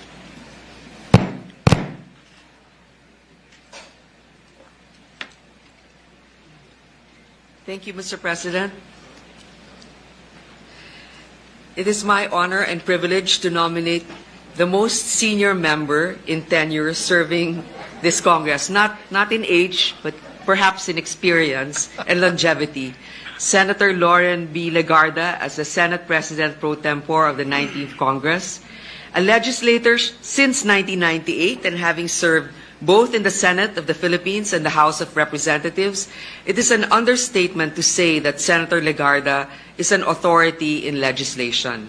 Personally, I am a witness to Senator Lauren's work, as she was one of the standing senators when I was first elected. And she was very Representative kind to me from the and served as a mentor. She championed for measures on the environment, climate change, adaptation, disaster risk reduction and management, sustainability, and climate justice. Likewise, she has vigorously backed legislation on an array of subject matter in the arts and culture, education, employment, and entrepreneurship. More importantly, this lady senator was instrumental in the passage of several important pieces of legislation, such as Republic Act No. 9501, or the Magna Carta for Micro, Small, and Medium Enterprises, Republic Act 8759, or the Public Employment Service Office Act, Republic Act 9509, or the Barangay Livelihood and Skills Training Act, and Republic Act No. 9231, a measure that outlawed child labor, among other laws. In addition to this, she became the chairperson of the Committee on Finance in the 17th Congress. During her term, she fiercely led the committee and ensured transparency and proper and judicious allocation of funds. Senator Legarda is a kind and compassionate public servant, yet she remains to be strong and no-nonsense in accomplishing her task. She truly gets things done. To this, I'm certain that she will be able to pass more laws that will benefit our kababayans. And on a personal note, what truly binds Senator Legarda and I is 2004. She was the embattled running mate of FPJ, and Senator Legarda has proven her strength of spirit. As she has written as the consistent top lady senator in the polls, it is my honor to be working with her again. Now in her 4th term, I have the privilege to nominate our esteemed colleague from Antique, Senator Lauren Legarda, for the position of Senate President Pro Tempore. Maraming salamat po. Thank you very much, Ma'am Grace. Majority Leader. Mr. President, move that we recognize Senator Bato de la Rosa for his nomination, Mr. President. Senator Ronald Bato de la Rosa is recognized. Thank you, Mr. President. Mr. President, it is with a profound sense of honor that I stand to make this nomination. Senator Lauren Legarda is known to be the lady who leads, and I, for obvious reasons, cannot help but agree. Since it is not every day that I get to speak about inspiring figures who need no introduction, I will gladly tell this august body and the rest of the world about Senator Loren Legarda. Because she hails from a family of public servants, it should come as no surprise that Senator Loren decided to take the same path for herself. She is a fourth-term senator, which means that among all of us in this chamber, she is certainly the most senior. Most senior at hindi lang dahil sa tagal niya sa Senado, Mr. President, kundi dahil sa dami at kalidad ng mga batas na kanyang naipasa. She has been consistent in promoting livelihood, advocating for the development of cultural villages, and pushing for the protection of indigenous people's rights. The cultural communities in Mindanao have adopted her as a bay matumpis, which translates to the one who takes care. There are countless other things and qualities that one can say about Senator Loren, but I would like to stop there, Mr. President, with the fact that she has also earned the title of being the one who cares. Pairing that up with the lady who leads, we get the picture of the kind of leadership we can look forward to with Senator Loren Legarda as our Senate President pro tempore. She is the lady who leads not just with vision and with determination, but more importantly, with care. As early as this first day of the first regular session of the 19th Congress, I can already say that it is and will always be an honor to submit to the leadership of this lady. Mr. President, I respectfully nominate Senator Loren Legarda for the position of Senate President pro tempore. Thank you very much, Senator Ronald Bato de la Rosa. Mr. President, with the consent of the body, there being no other nominations, I move that the period of nomination be closed and that we elect Senator Loren Legarda as President pro tempore of the Senate. So moved, Mr. President. Before I act on that motion, Mr. Majority Leader, on a personal note, I would like to also say as well. Mr. Presiding Officer, I move that the distinguished representative from the 3rd District of Pampanga, the Honorable Aurelio Dong D. Gonzales Jr., be recognized to second the nomination. The distinguished representative from the 3rd District of Pampanga, the Honorable Aurelio Dong D. Gonzales Jr. is recognized. Thank you, Mr. Presiding Officer. On behalf of the PDP party, I rise to second nomination of the Honorable Ferdinand Martin Gomez Romualdez of the 1st Legislative District of Leyte as the next Speaker of the House of Representatives. He served exceptionally well as Majority Leader in the last Congress, and I have faith that he will do even better as the Speaker of the House in the 19th Congress. He is steady, reliable, fair, and receptive to the concerns of his colleagues. I truly believe that he is the best position to implement the legislative agenda of the 19th Congress. So, Mr. Speaker, luwid ka, Speaker Martin, mabuhay ka, and my fellow Kapampangan, because the mother of Speaker Martin is also from Pampanga. So move, Mr. Speaker. Mr. Presiding Officer, there being no other nominations for the position of Speaker of the House of Representatives, I move that the table for nominations be closed. There is a motion to close the table for nominations for Speaker of the House of Representatives. Is there any objections? The chair hears none. The motion is carried. Mr. Presiding Officer, I move that we now proceed with the election of the Speaker of the House of Representatives. There is a motion to proceed to the election of the Speaker of the House of Representatives. Is there any objection? The chair hears none. The election of the Speaker of the House of Representatives is now in order. The Deputy Secretary General of the Legislative Operations Department will now call the roll of members. May I request every member to state the name of the candidate he or she is voting for a Speaker of the House of Representatives upon being called. Roll call of members, honorable representatives.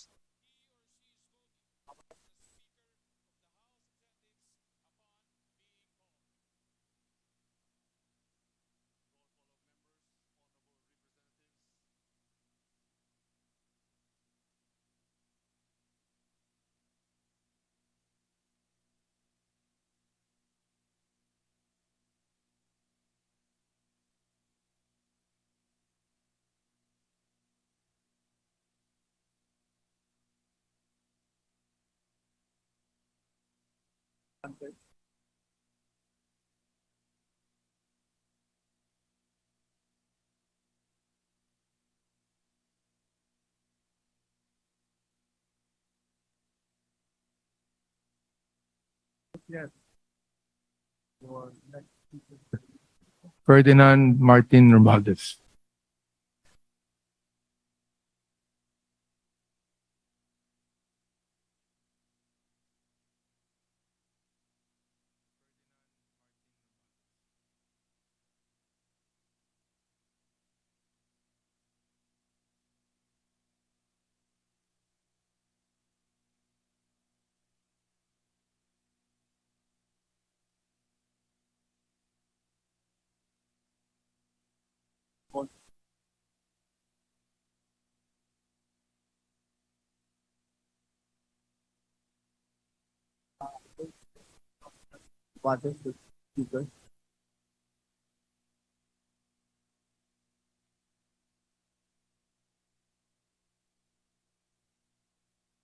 Mr. Presiding Officer, Tingog Party List votes for Congressman Martin Romualdez as Speaker of the House of Representatives. T.R.O.P.A.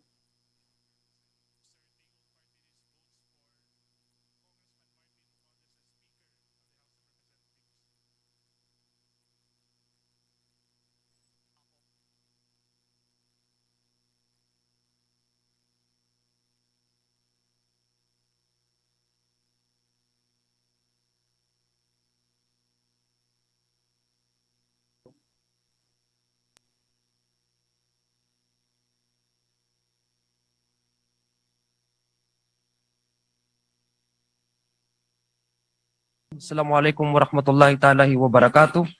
Mapia kapipitar kanulangon. Mr. Presiding Officer, on behalf of the good people of the 1st District of Lanao del Sur, whom I have the distinct privilege and the honor to represent them in the 19th Congress, I vote for the speakership. I vote yes to the speakership of Congressman Ferdinand Martin Romualdez of the 1st Legislative District of Leyte.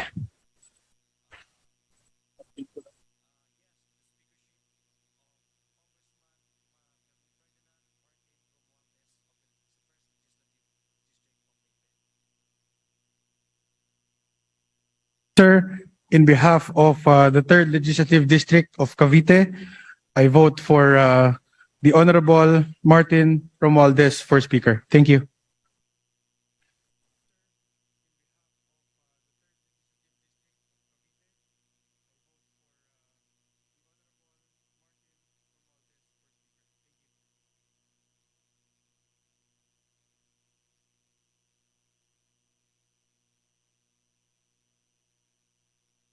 Laguna, I vote for Congressman Martin Romualdez. Thank you.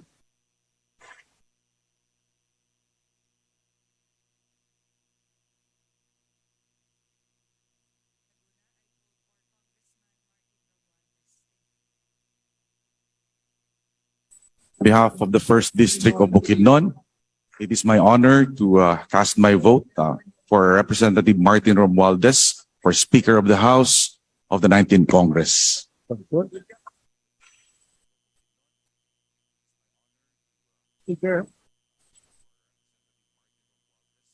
I know that he is very much capable to lead the 19th Congress to become a good speaker.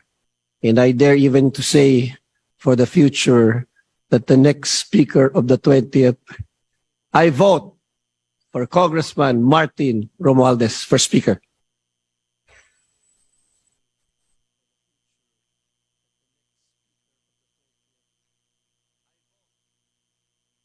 Presiding Officer, the new administration under the leadership of President Ferdinand Bongbong Romualdez Marcos Jr. and Vice President Sara Zimmerman Duterte is not only very promising, but surely the key to our country to bounce back well and even better than our neighboring countries. It is in this light that all the more we need a legislative branch of the government who can deliver the corresponding laws to complement the executive branch. The legislative branch, especially the 19th Congress and the House of Representatives, needs a leader who can steer more than 300 congressmen. And I am 101% certain that Honorable Ferdinand Martin Romualdez is the person best qualified to lead this House as its Speaker.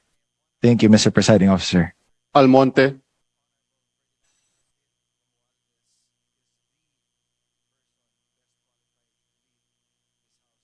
District of Misamis Occidental votes for our next speaker, Representative Martin.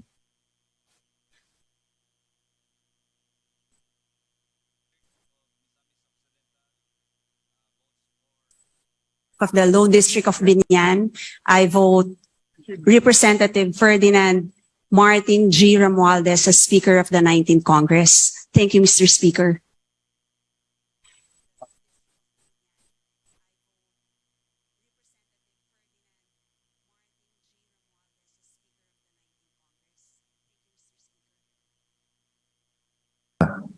People of 2nd District of Palawan, we happily vote for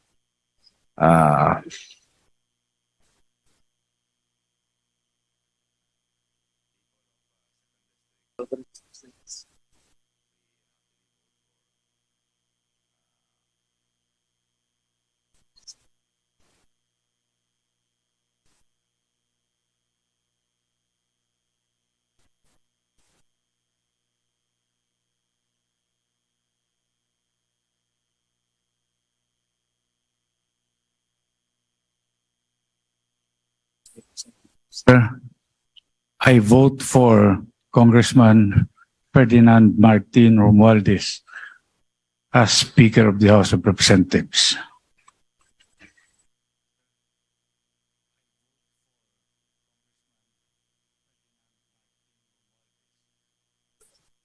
Sir, on behalf of 3rd District of Laguna, I vote Honorable Martin Romualdez as Speaker of the House.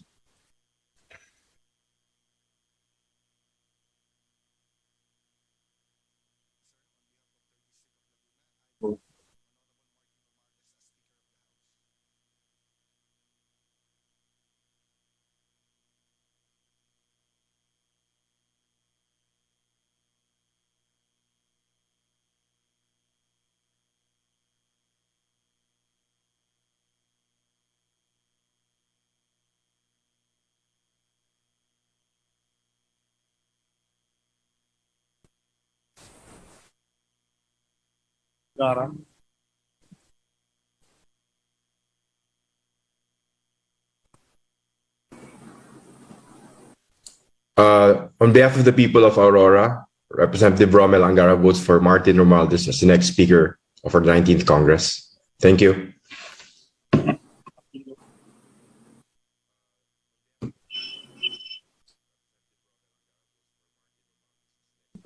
Tanan, mga congressman, my fellow colleagues in Congress, ang boto ko po as representative of the 1st District of Agusan del Norte ay matagal nang inaantay kong maging speaker, aking kumpare Martin Romualdez.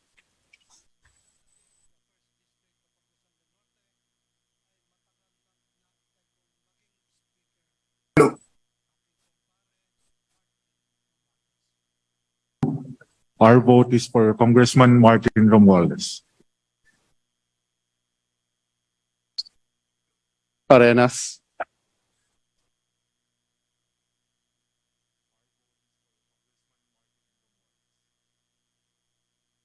Please allow me again first to acknowledge the presence of our Vice President, Inday Sara Duterte. On behalf of the 3rd District of Pangasinan, we vote for Representative Ferdinand Martin Gomez Romualdez as Speaker of the House of Representatives.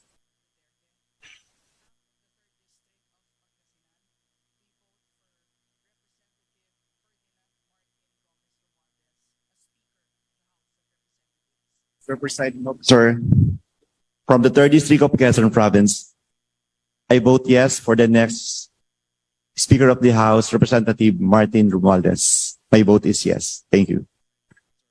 Assist you.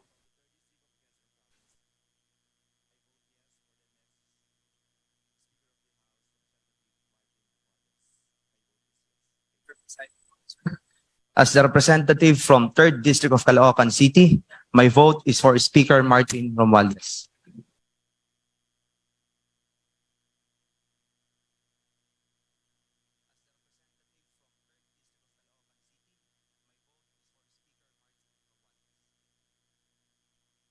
Behalf of District 1 Quezon City, our vote goes to your Honorable Speaker, Martin Romualdez.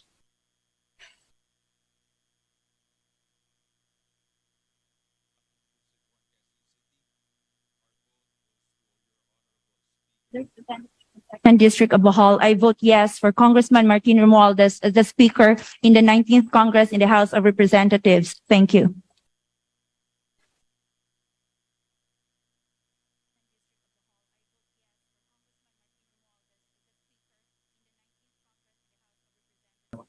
Assalamualaikum warahmatullahi wabarakatuh. In behalf of the 2nd District of Lanao del Sur, I vote for my boss, Congressman Ferdinand Martin Romualdez, as Speaker of the House of Representatives. Thank you.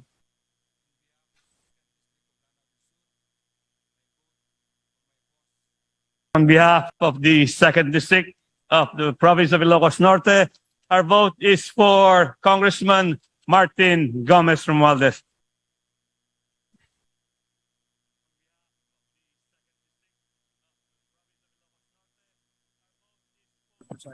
Sir, it is both an honor and privilege to vote for a gentleman in the true sense of the word. Dear colleagues, possesses the quality of a capable and a good leader. All integrity and a proven track record, to say the least. In the steering of the 18th and 19th Congress as the majority leader, he has proven a sterling track record. And never a doubt, Mr. Speaker, that this representation and in behalf of the people of the 2nd District of Surigao del Norte, we vote and support for the next Speaker of the 19th Congress, Speaker Martin Romualdez.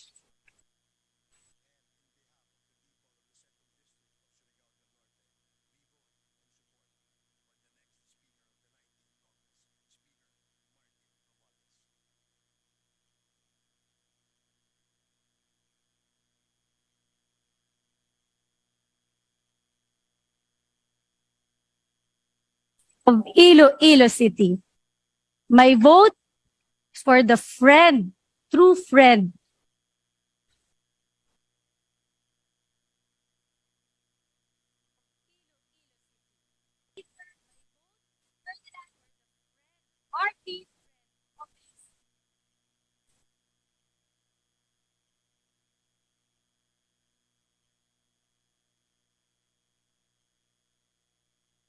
Presiding Officer, the voice of the city of Dasmariñas supports Congressman Ferdinand Martin Romualdez as Speaker of the House for this Congress. Thank you very much.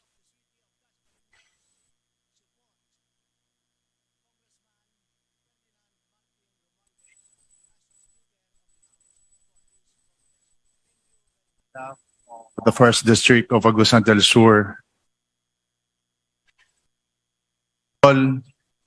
Congressman Martin Romualdez as the next Speaker of the 19th Congress. Thank you.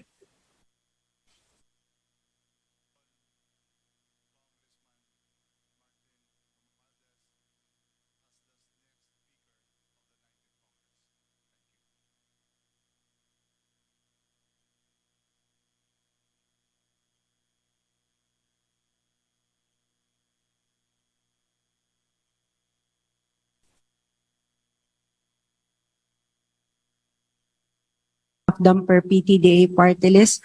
My vote goes to Congressman Ferdinand Martin Romualdez as our next Speaker of the 19th Congress. Thank you.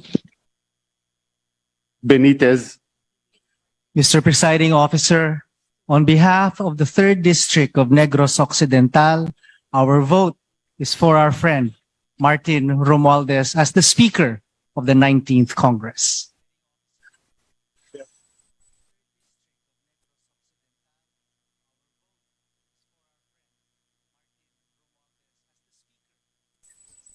Sir, in behalf of the lone legislative district of Abra, I vote for Congressman Martin Romualdez as Speaker of the 19th Congress. Thank you.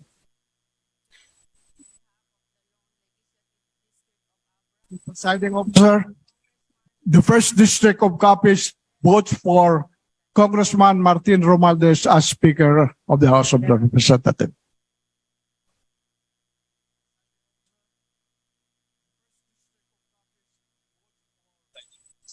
From the 4th District of the Province of Iloilo, I vote for Representative Ferdinand Martin Romualdez as Speaker of the 19th Congress. Thank you. Bolilia, Representation from the 4th District of Batangas, votes yes for the election of Representative Martin Romualdez as Speaker of the House of the 19th Congress.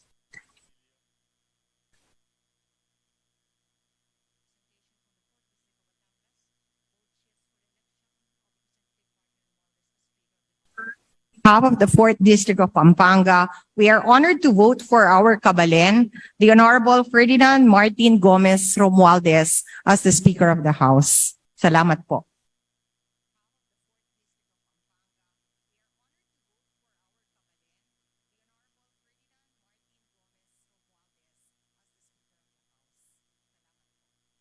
Party list votes for Congressman Ferdinand Martin Romualdez as the Speaker of the House of Representatives.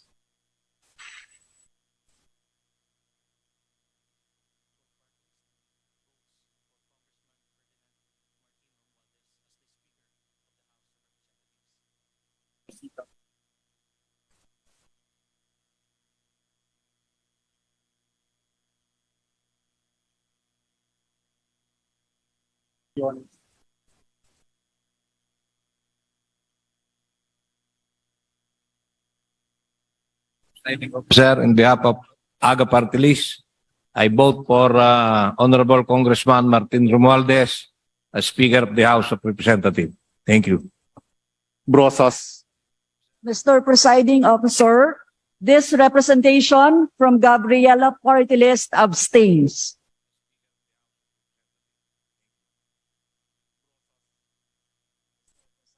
Sir, on behalf of the people of the 1st District of Batangas, it is my honor and privilege to vote for Honorable Ferdinand Martin G. Romualdez as the next Speaker of the House of Representatives for the 19th Congress.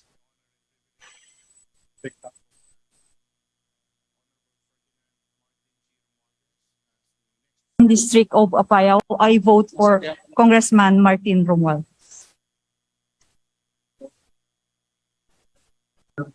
On behalf of Patrol Party List, I vote for Representative Romualdez.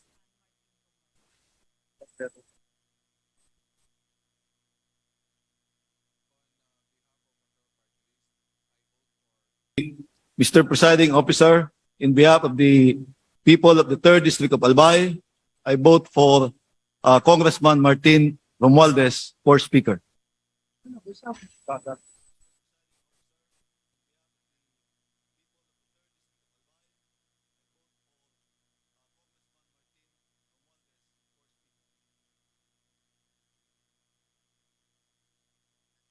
On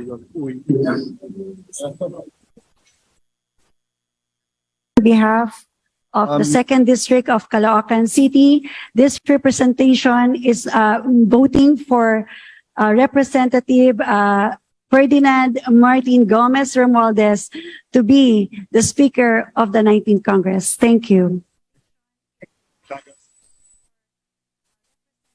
Buntag, Mr. Speaker, may buntag usab sa among pinanggang Vice Presidente, Mayor Sara Duterte. Gwapa kaayo. Behalf of the Lone District of Davao del Sur, among garbo nga mubutar kang Speaker Martin Romualdez. Mayong buntag ka natong tanan.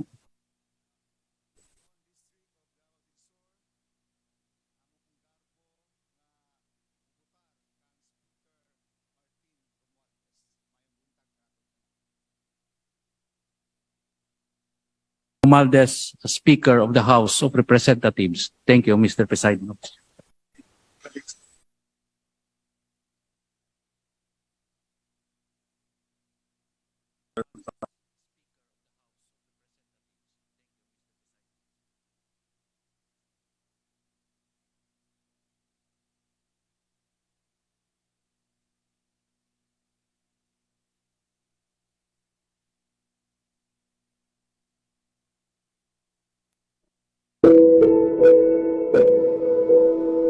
Ikaw ba'y nag-iisa? Malulungkot? Dahil iniwan at ipinagpalit? Niloko? Naging minamahal? Kung ngayon, i-type sa iyong mga cellphone, Facebook o YouTube man ang Millennial Online TV. Dahil nasa Millennial Online TV na ang online realista ng bagong milenyo, si Randall Villanos. Sana'y di magmahil kung dati kung araw nang di pang bata sa piling ni nanay. Nais kong mauli ang awit. Lone District, Oro-Amparo, Maria J. Zamora. City of Valenzuela, 1st District, Honorable Rex Gatchalian. 2nd District, Honorable Eric M. Martinez.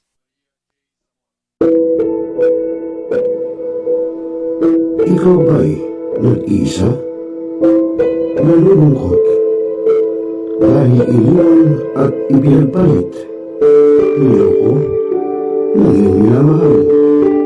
Kung ngayon, i-type sa iyong mga cellphone, Facebook o YouTube man ang Millennial Online TV.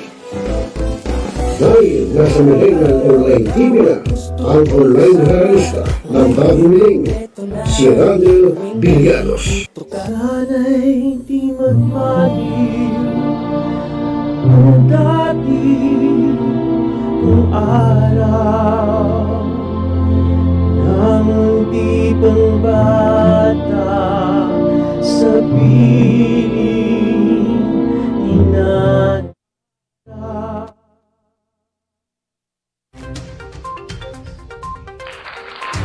Okay, so mga kaibigan, alas 5:26 na po ng hapon at nasaksihan natin, nakita nyo na ayun, nagkaroon po ng Senate election para sa Senate President at ang umupo nga po ay si Senate President Mig Subiri. At kasunod nun ay yung pong sa House Speaker, sa speakership ay yun, siguradong si Congressman Ferdinand Martin Romualdez na siya na ang Speaker of the House. At yun, sana yan ang bagong pamunuan ng Senate at ng Congress ay maging maganda ang takbo, no? At sana yung wala nang kokontra, halimbawa sa presidente, depende naman. Hindi naman natin sinabing kahit mali, presidente ba magsasabi ng mali? Sa natural hindi. Okay, so mga kaibigan, at siguro ko isunod na natin yung pong ginawang presentasyon, talakayan, no, sa PICC, no, kung saan po ito'y may kaugnayan din sa ating ekonomiya, no, sa lahat ng sakay ng gobyerno. So yun mga kaibigan, sunod na natin kaagad.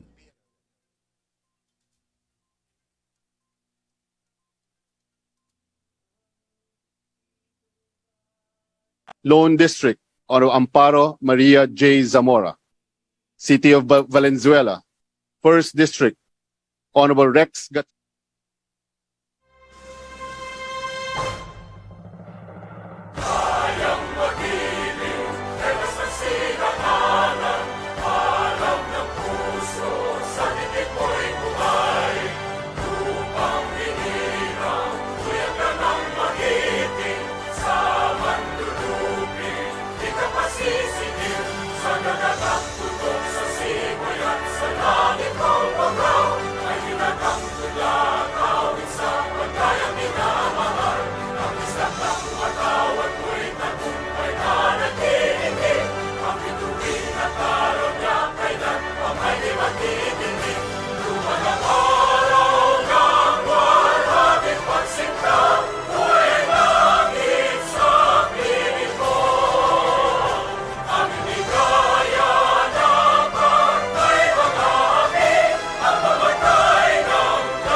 Please be seated.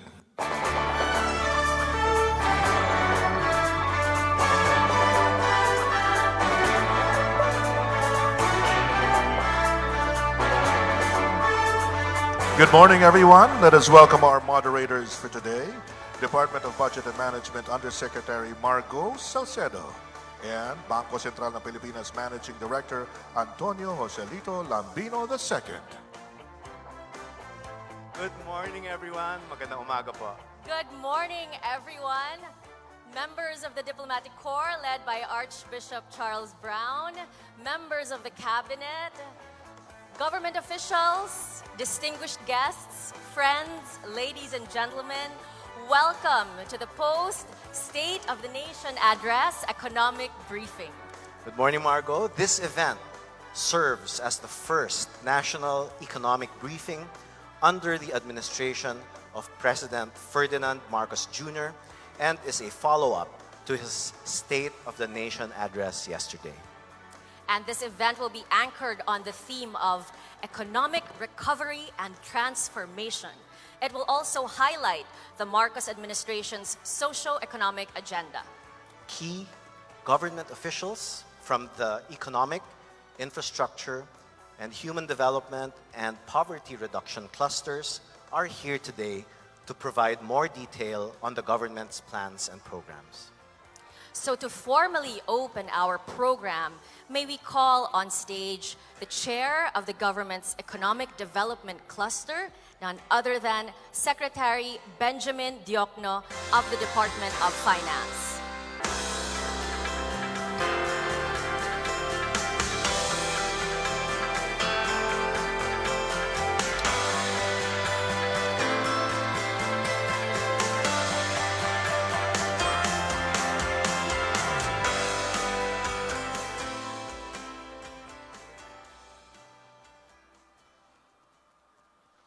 My fellow cabinet members and workers in government, Bangko Sentral ng Pilipinas, Governor Felipe Medalla, members of the Diplomatic Corps, our reliable partners in the business community, development organizations, academe and labor groups, and friends from the media here and abroad.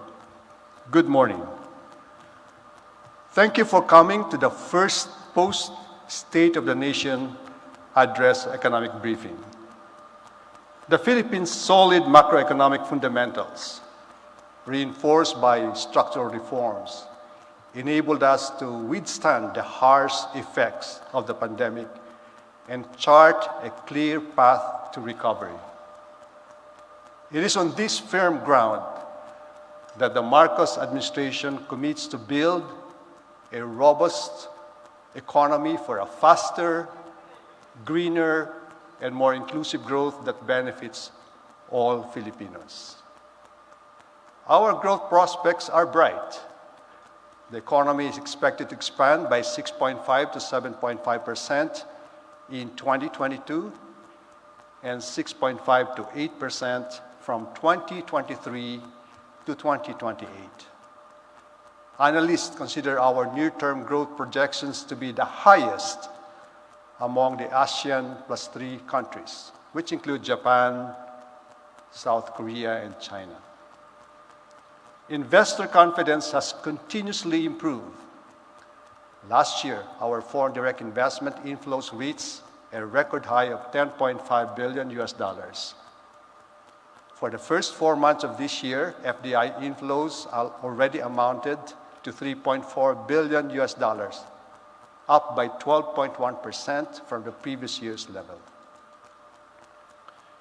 We attribute this to the enabling business environment strengthened by the reopening of the economy, the passage of the Corporate Recovery and Tax Incentives for Enterprises Act, as well as the enactment of game-changing structural reforms. While our economic growth continues to be robust, the operating environment remains uncertain and difficult, with many challenges that must be addressed. Inflation is expected to remain elevated for as long as world prices of oil and other key commodities remain high. The effects of the pandemic linger while the global political economy remains unpredictable. But the Philippines is fully prepared to address the challenges ahead. The Marcos administration will implement a comprehensive 8-point socio-economic agenda to decisively respond to this risk and steer the economy back to its high growth trajectory. In the near term, the plan seeks to address the immediate challenges confronting the Filipino people: rising prices, scarring from the COVID-19 pandemic, and ensuring sound macroeconomic fundamentals. Over the medium term, the goal is to create more jobs, not just any other jobs, but quality jobs and green jobs. We will achieve this goal through higher investments in infrastructure, human capital development, and digitalization. These interventions will enable us to cut the poverty incidence to 9% by 2028 and elevate the country to upper middle income status. We will do all of this while exercising fiscal discipline. The economic team is committed to implementing a medium-term fiscal framework. This serves as our blueprint to reduce fiscal deficit, promote fiscal sustainability, and enable robust economic growth. The framework proposes measures that will improve tax administration, enhance the fairness and efficiency of our tax system, and promote environmental sustainability to address climate change. In addition, we will work for the passage of the remaining tax reform package of the Duterte administration. Our fiscal consolidation strategy will bring down our debt to GDP ratio from the current 63.5% to less than 60% by 2025. It will cut the deficit to GDP ratio from the current 6.4% to 3% by 2028. The implication is clear. We do not have to borrow as much as we did during the crisis years. And at the same time, we will continue to boost domestic economic activity with our massive infrastructure investments at 5 to 6% of GDP annually. While challenges persist, these are not insurmountable. The previous administrations have left behind a legacy of successes and lessons to learn from. We will use this to sharpen our policy toolkit and introduce needed structural reforms. The executive branch will closely coordinate with Congress to formulate and enact appropriate and timely policy measures. We will expand the private sector's role in driving the transformation of our economy. Lastly, we will widen the space for civil society to turn the collective aspirations of the Filipino people into reality. We are making a bid for lasting change, and we can only do this if we work in unity. I'm confident that we have the right people at the helm and a clear, focused plan that will build a truly inclusive and sustainable economy that the Filipino people deserve. Thank you. Thank you, Secretary Jokno.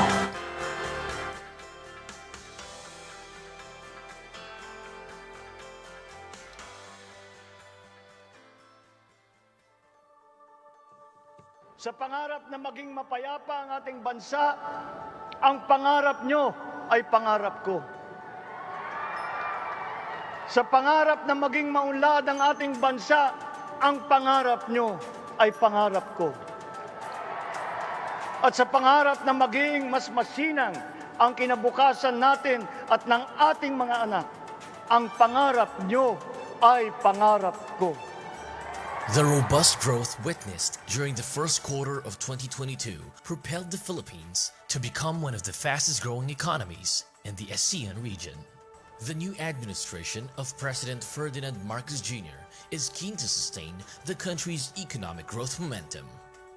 Despite the external challenges, the newly elected leadership is ready for the task and is steadfast in pursuing its vision of economic recovery and transformation to heal the nation.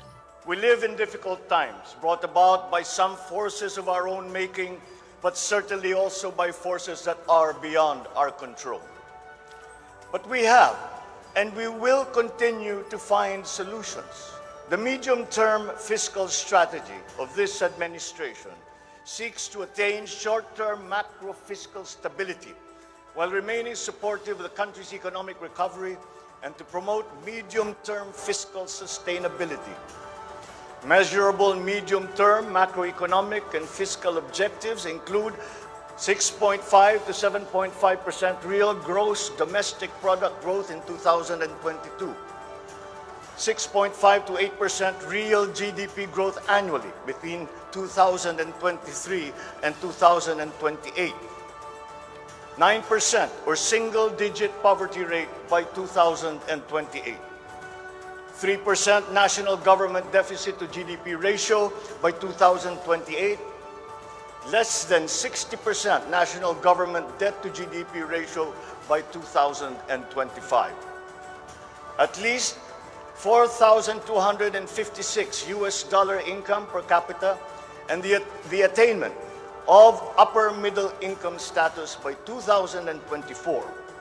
The Marcos administration will employ a whole-of-government approach to realize its medium-term fiscal framework and the 8-point socio-economic agenda, aimed at steering the country towards a high-growth trajectory and achieving inclusive and resilient economic development.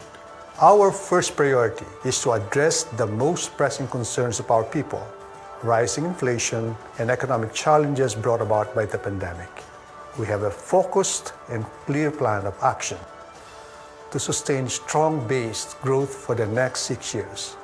To ensure that our goals are on track, the economic team will spearhead the implementation of medium-term fiscal framework.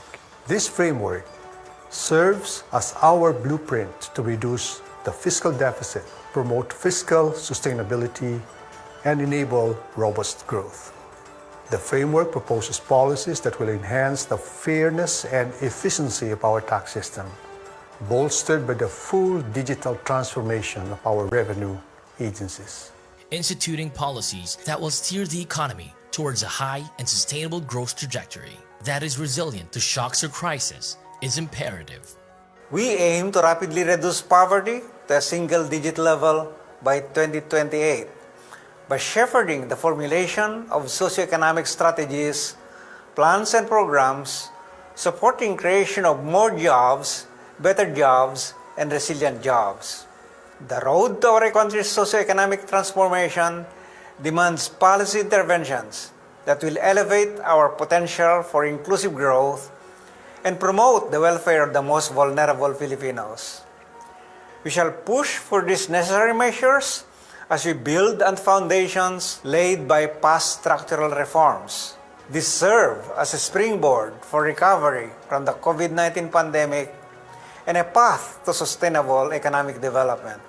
Translating the socio-economic plan into impactful policies, programs, and projects requires the prudent fiscal management and enhanced bureaucratic efficiency.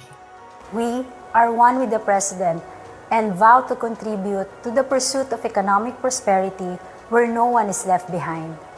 While addressing the current global challenges, we shall maximize our limited fiscal space and commit to prioritizing food sufficiency, infrastructure, and climate change goals.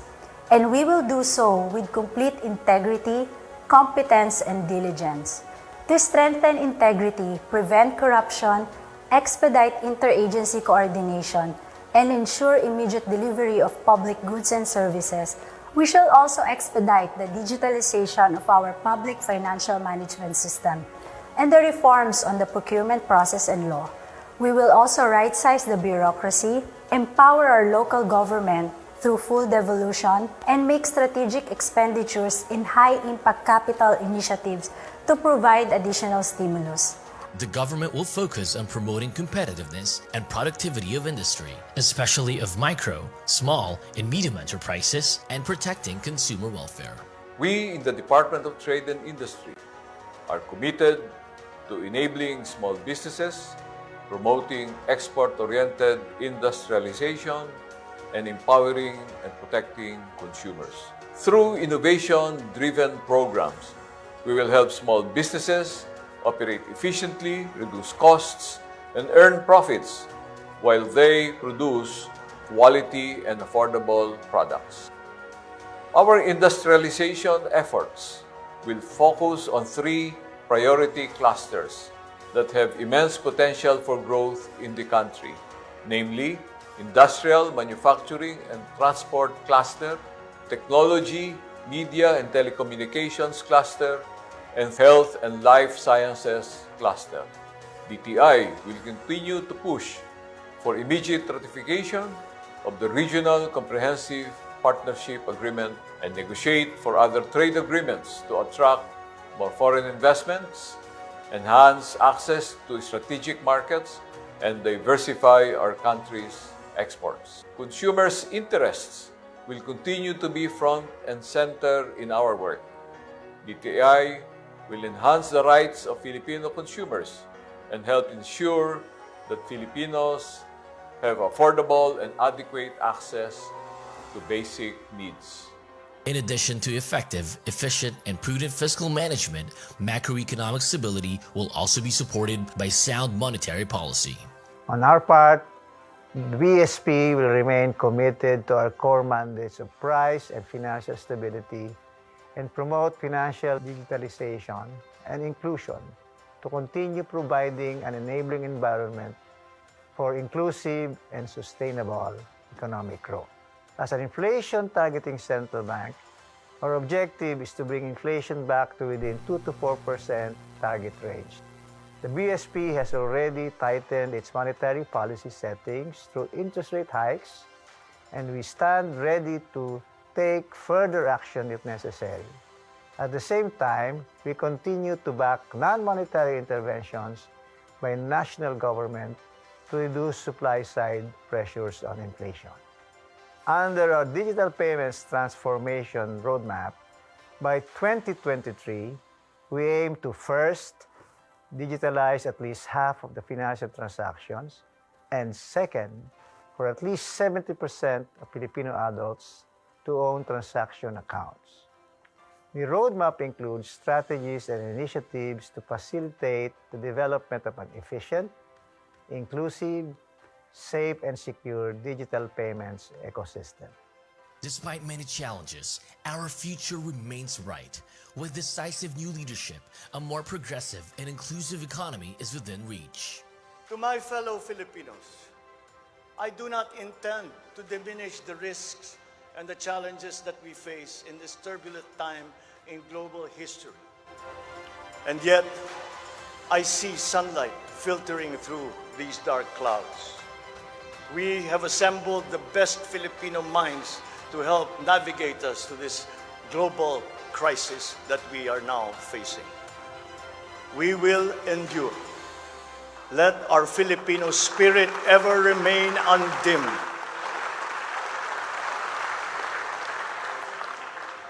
I know this in my mind. I know it in my heart. I know it in my very soul. The state of the nation is sound.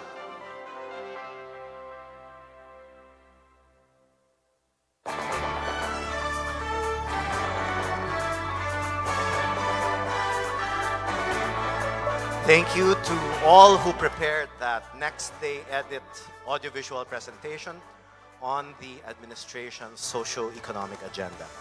If you hear snoring coming from anywhere in reception hall, that would be them. Anyway, now we move on to our first panel session. For this session, we will hear from the economic managers on their plans on recovery and transformation. Our moderator for the first panel is none other than DBM Undersecretary Margo Salcedo. Yusek Margo, please take it away. Thank you so much, Dr. Tony. I call him Dr. Tony. I call him Dr. Tony because he's actually Managing Director of the Bangko Sentral ng Pilipinas. So he's MD. So to me, he's Dr. Tony. So good morning again, everyone. It's truly a pleasure to be here with you today. And I am very, very excited to kick off the first panel discussion on economic development. Following the President's SONA yesterday and Secretary Jokno's keynote address, I'm sure you now already have a clearer picture of the administration's economic priorities and plans. So to give us more details on this, let me now call on our key economic officials to please join me on stage, starting with, of course, the chairman of the Economic Development Cluster, Department of Finance Secretary Benjamin Diokno.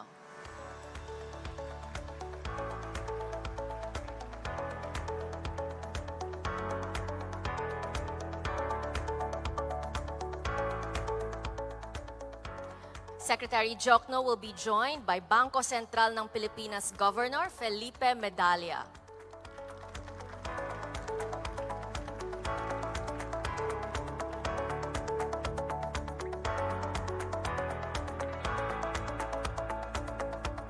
We also have with us National Economic and Development Authority Secretary Arsenio Balisacan.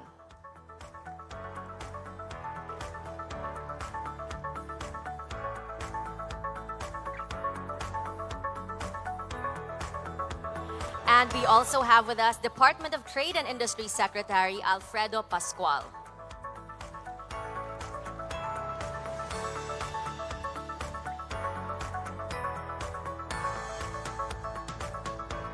And last but not the least, and to me the most important because she's my boss, Department of Budget and Management Secretary Amina Pangandaman.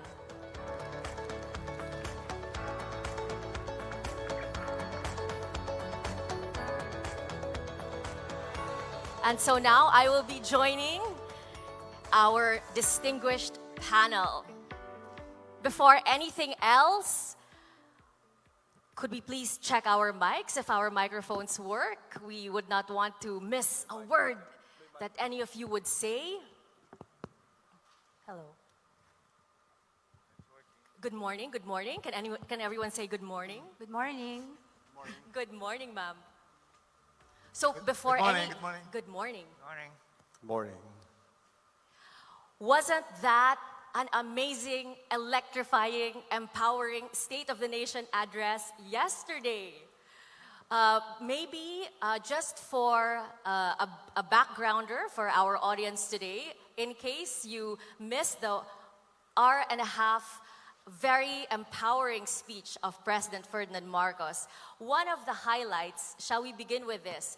One of the highlights that he began with was the medium-term fiscal framework.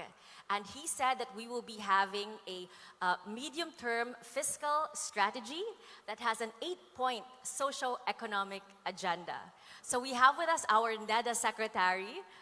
Could you kindly, sir, enlighten us on this medium-term fiscal strategy that our president is very proud of? Thank you. Actually, the 8-point agenda was ably enumerated already earlier in the presentation of yes. Sec Jokno. But let me emphasize that the 8 points agenda has two components. One is the near term, the other one is the medium term. For the near term, the issues are, and that we aim to address, are the accelerate the high prices or the inflation, the vulnerability of our population to shocks, and the scars, addressing the scars that the pandemic has have caused. No? And in the medium term, it's all about job creation and sustaining growth of 6.5 to 8% during the period. And for that to happen, we need to address the constraints to growth, constraint to employment, quality employment creation that have been well identified in various fora, even by our own development partners. And these include issues affecting infrastructure, and as you have seen, infrastructure is going to be a major focus here of this administration. The issues on energy, it's also a major concern that we are going to address, and the logistics issues. And insofar as job creation is concerned, of course, we have to address the two sides of the market. On the supply side, we'll need to look at the employability of our workers and their education, health, and that's why opening up the school system to full face-to-face is a high priority. Opening up the economy to fully was emphasized by the president. That's a means to reduce and to address the scars quickly, and finally, with respect to the creation of jobs, on the demand side, we look at again these constraints to job creation, and I would like to emphasize here that developing our high quality jobs, creating sectors, particularly manufacturing, will be highlighted, and that as part of this is to also get the private sector interested. And here, as you have heard in the President's speech, there is going to be a strengthening of the public-private partnership, and that will allow us to get the economy going even as we are constrained by the debt. But the whole objective is to outgrow the debt, as Sec Ben has been emphasizing, by getting the economy growing at 6.5 to 8%. Thank you.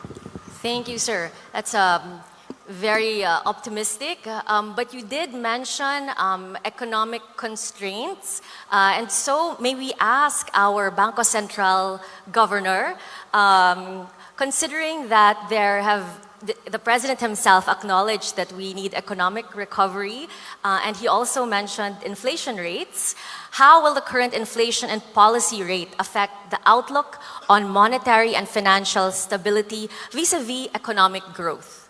Okay, so to begin with, as stated by the President and by Secretary Jokno, much of our inflation is what's called supply side, and a big part of it is imported. But we had to act because what we're afraid of is this imported inflation will have a life of its own and start self-fulfilling prophecy of prices are rising because prices are rising. So we increased the policy rate by, well, we did it 3 times, 25 basis points, 25 basis points, and then a surprise 75. It's a surprise because it was not in the calendar to meet on interest, and of course 75 was considered large. However, when you look at it, there's still, our monetary policy is still very supportive of economic growth. Indeed, the policy rate, which used to be a record low 2%, is now just around 3.25%. So, by and large, our estimate is the economy can absorb the increase in the policy rate. Of course, our own models in the BSP says that in spite of all these increases in the policy rate, the government's forecast of 6.5 to 7.5 this year is well within reach. And 6.5 to 8.5 going forward, 2023 and onwards, are still all quite attainable. The other point is that we also looked at the banks. Of course, the banks hold the government securities. The price of the securities will fall as interest rates rise. But again, we look at the capitalization of the banks. The banks are very adequately capitalized, so they can absorb the rate hikes. So we're very optimistic that the monetary policy and credit supply will remain supportive of growth and financial stability.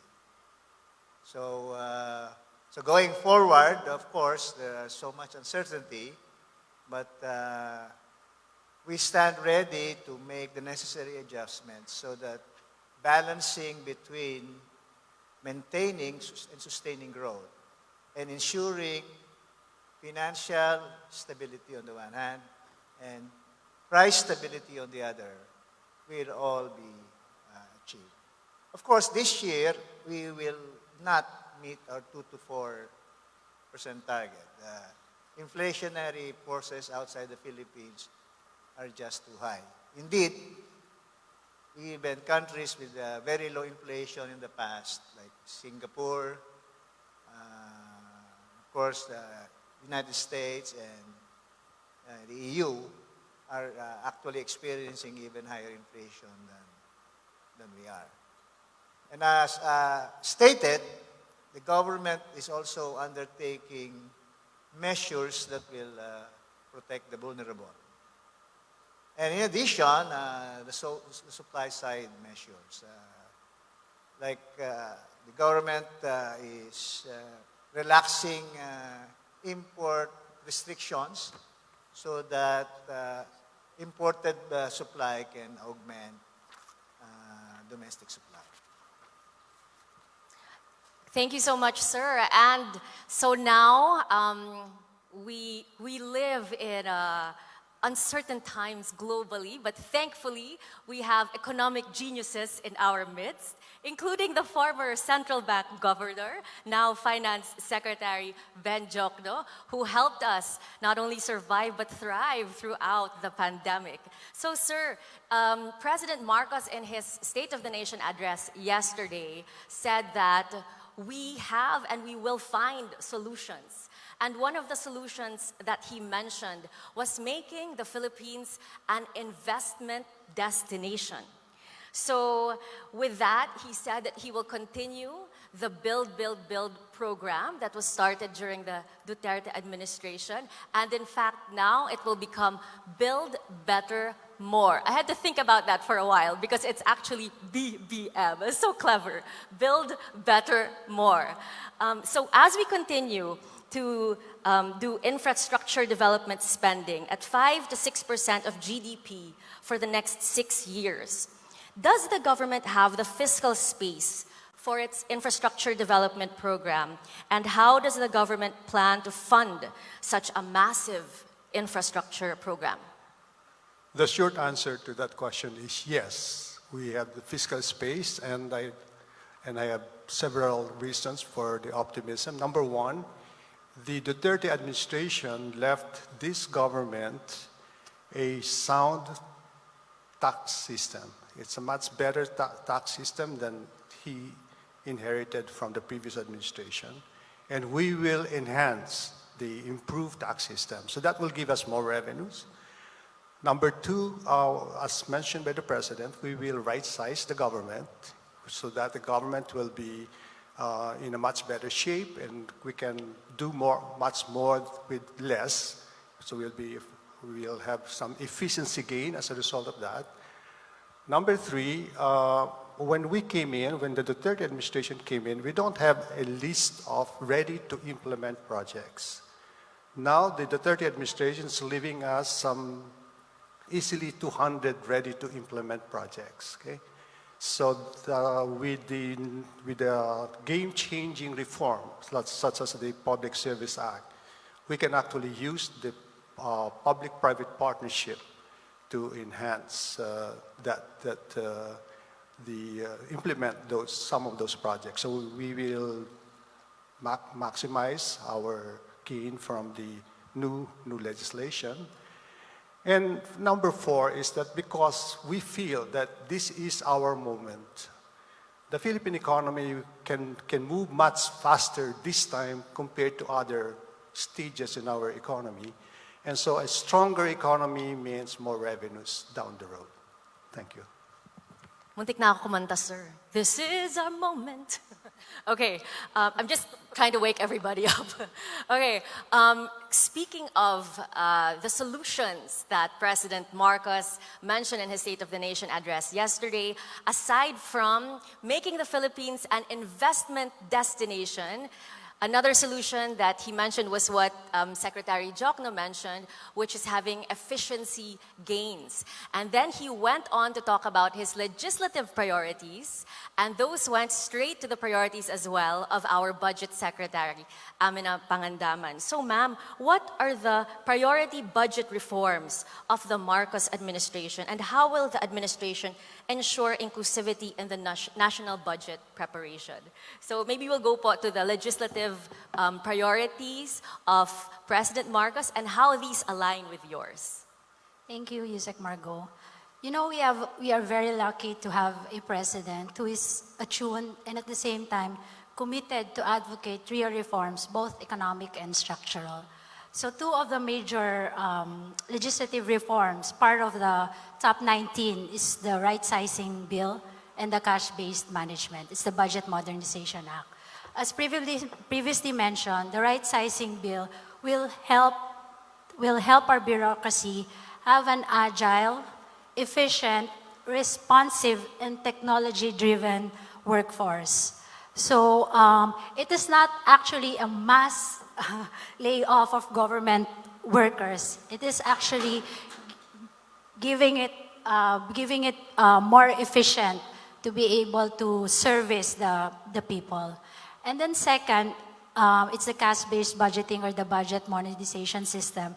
This will instill or strengthen fiscal discipline among our government employees. We will use and allocate our scarce resources to be able to finance our priority programs and projects.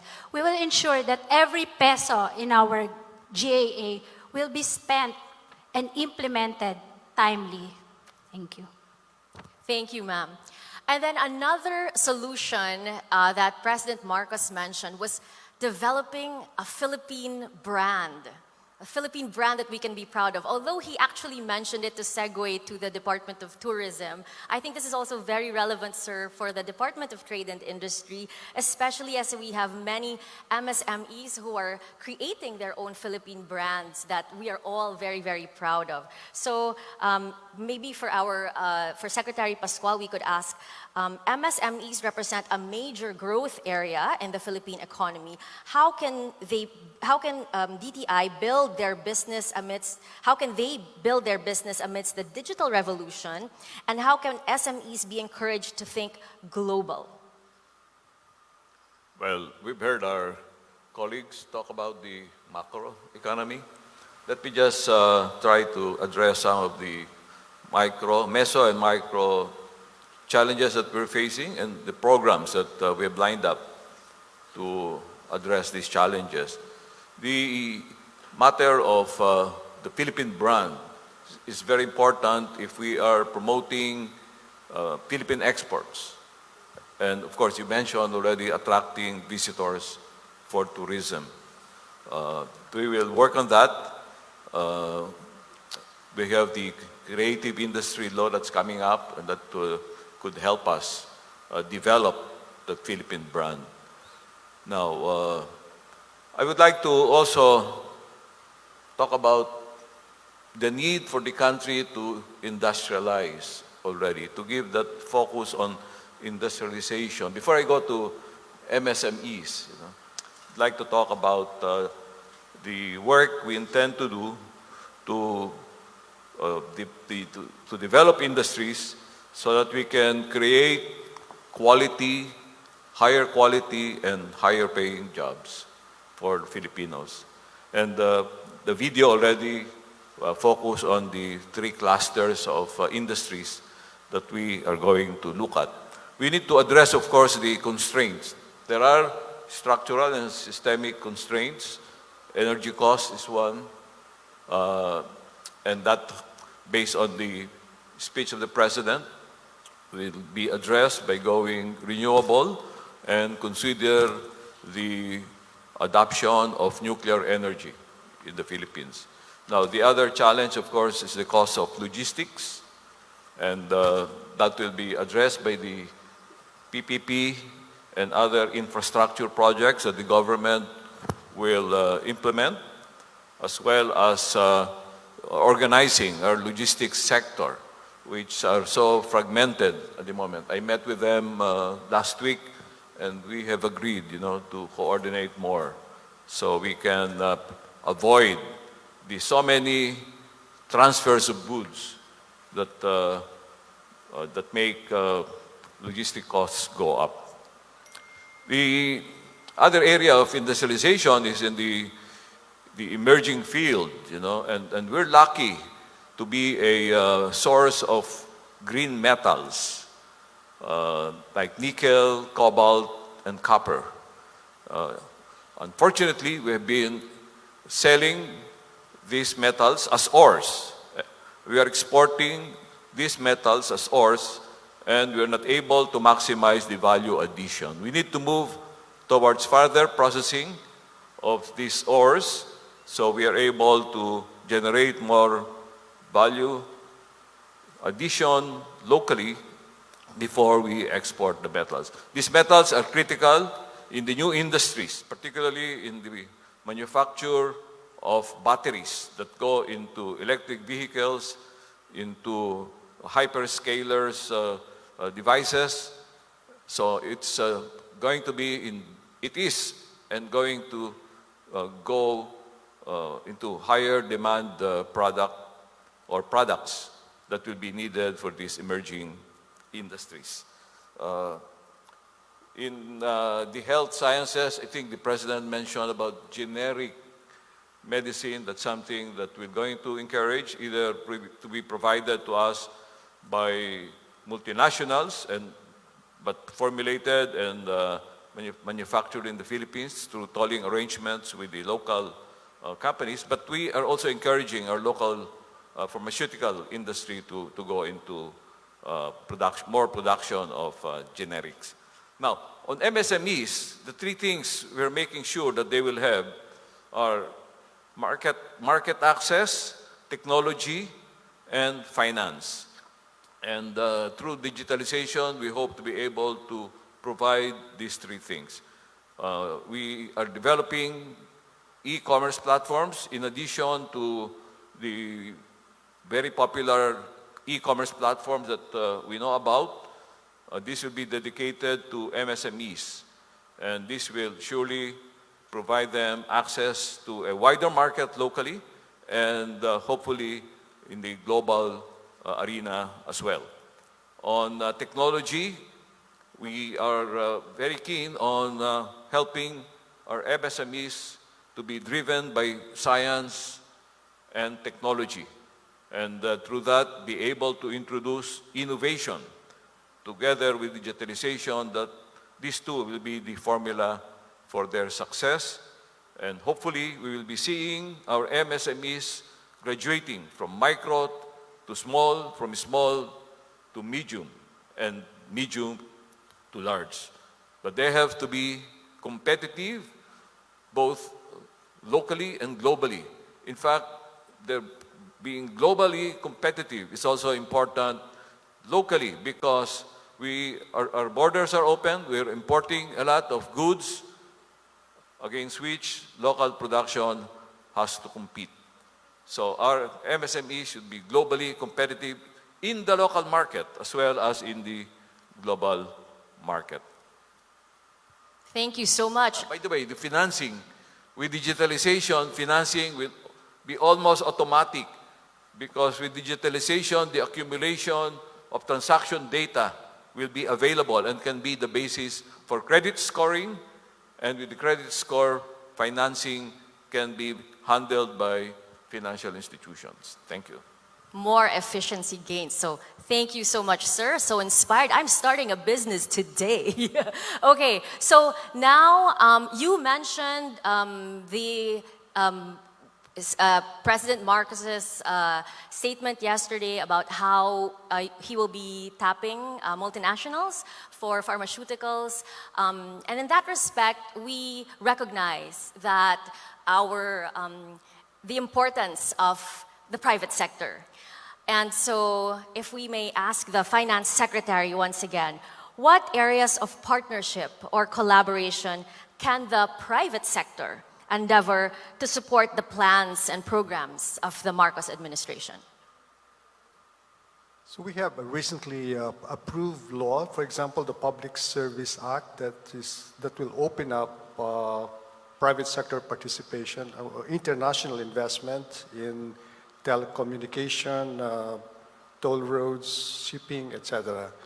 But with respect to private sector, as you know, the contribution of government to the economy is only 20%. 80% is private sector. Telco is private sector in the Philippines, water is private sector, etc. So we will just provide the environment for the private sector to thrive. And of course, they are welcome to invest in a country whose growth potential is one of the highest in the region. So you're welcome. It's fairly open. Whatever comes to your imagination, you can come in. And in fact, the other thing is because there are no more resources given to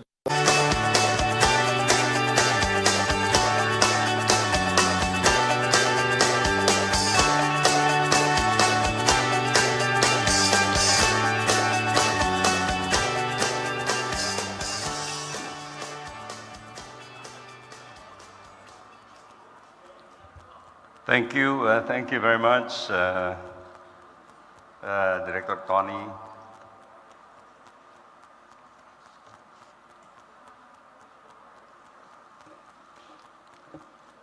Well, on behalf of the Cabinet Cluster on Infrastructure, it is my privilege to present the highlights of the administration's infrastructure agenda in the presence of my esteemed colleagues in the Cabinet of President Ferdinand Bongbong Romualdez Marcos Jr. Other distinguished guests, development partners, members of the media, ladies and gentlemen, good morning. As we convene today, I would like to reiterate the marching order of the President during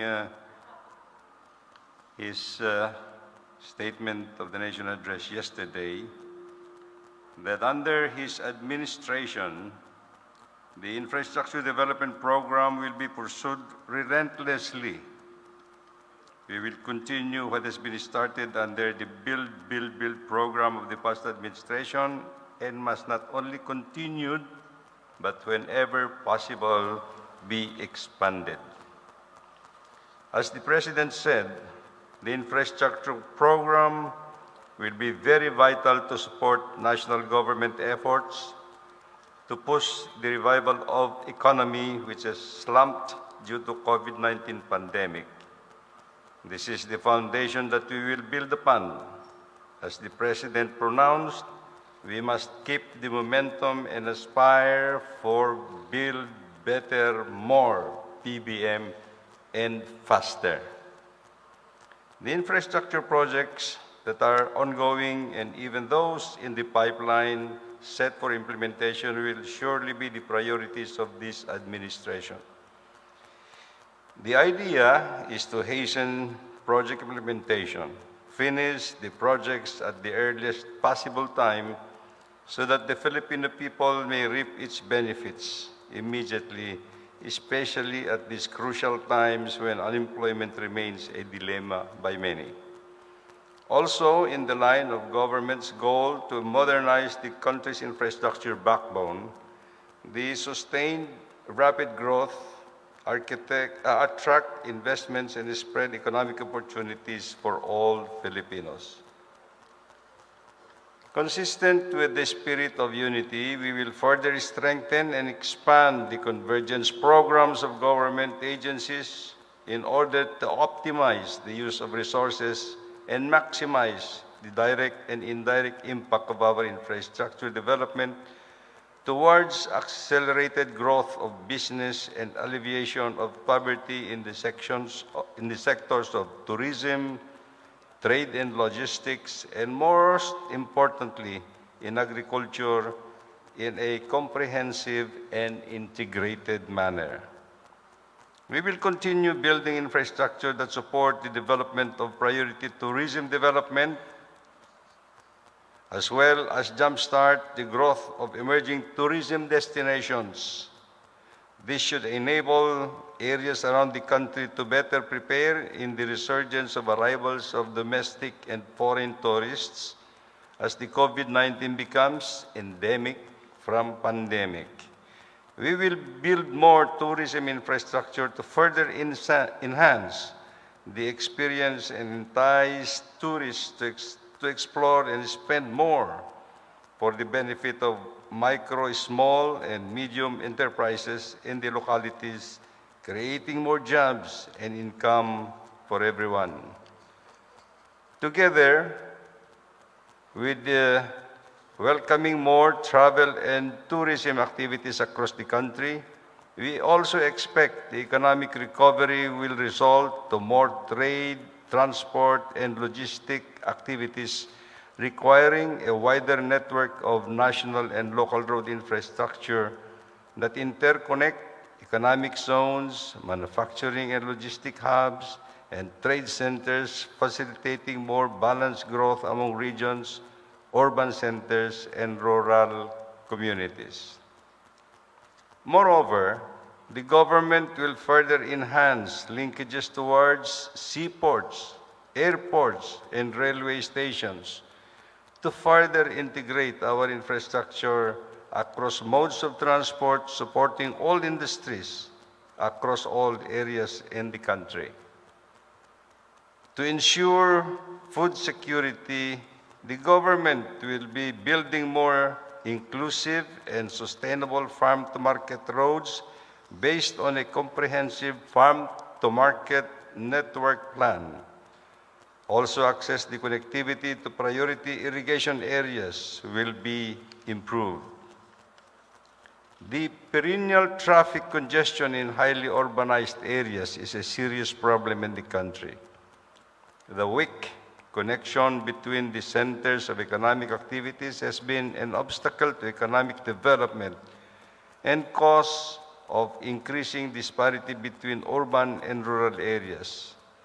Expanding the country's highways and expressways network will alleviate over-concentration of population and development in the urban areas and will give way to regional development.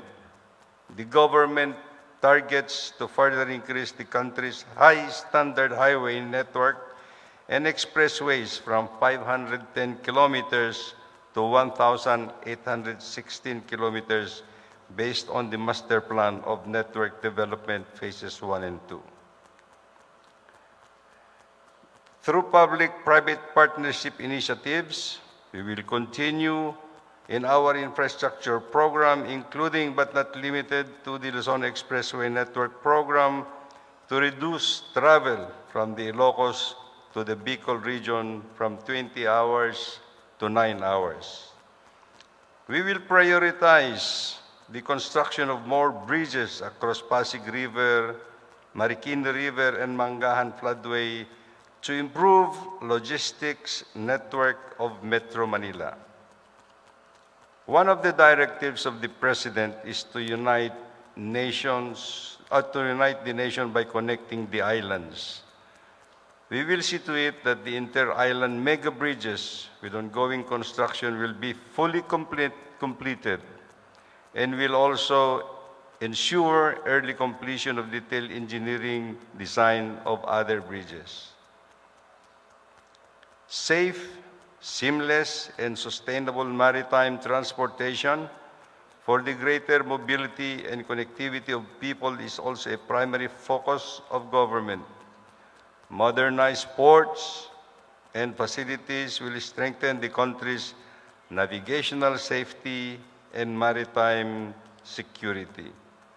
The government will also implement more airport projects that will help cater to the growing passenger demand in the country. With regard to the railway network development in the country, the government aims to improve the total passenger experience in our existing railway lines by implementing capacity expansion and reliability improvement programs with the cooperation of the current and future railway operators. Also, we will prioritize the early completion of ongoing railway projects to further expand the total rail network of the country. We will also prioritize programs and projects that will further accelerate the build-up of digital infrastructure in the country and expand digital technologies and transformation efforts for good governance. The government will intensify its efforts to implement programs that will ensure that the country will have a sustainable, secure, sufficient,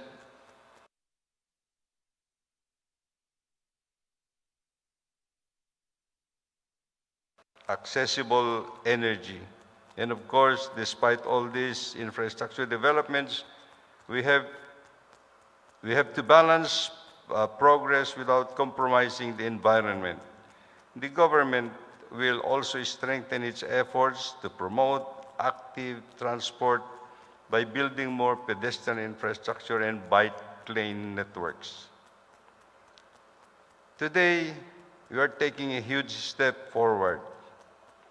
Together with my fellow workers in government, we will continue working hand in hand in unity in pursuit of a better nation and continue to foster transparency and accountability, public service for the benefit of our Filipinos. Through this forum, we can get insights from our stakeholders, prime movers in the business and financial industries, and here today to help us tackle the pressing issues, especially in the infrastructure sector, and perhaps identify the best practices and come up with valuable solutions on concerns related thereto. Without further ado, I will no longer take too much of your time so we can formally begin with the forum. May we have a productive day ahead. Thank you very much. Mabuhay po. Thank you very much, Secretary Badon. If you could stay on stage, please. And yes, wait for the other members of the panel to join you. We move on to the second panel on infrastructure and industry. And for this panel, may I please call on Department of Tourism Secretary Cristina Frasco.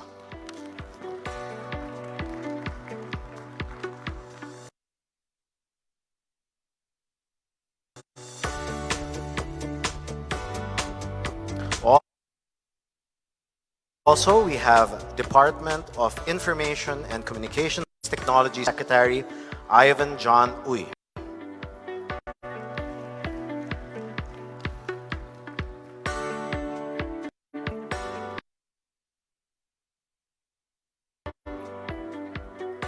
Secretary Uy around?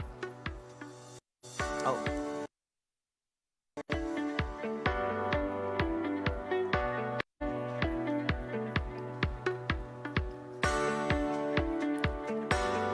Secretary, happy birthday, sir.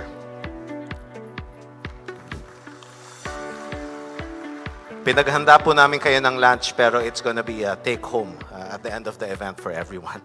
Department of Transportation, Under Secretary Cesar Chavez.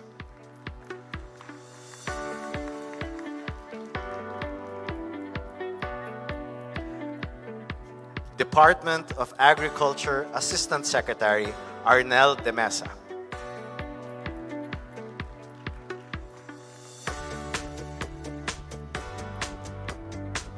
And Department of Energy Director Mario Marasigan.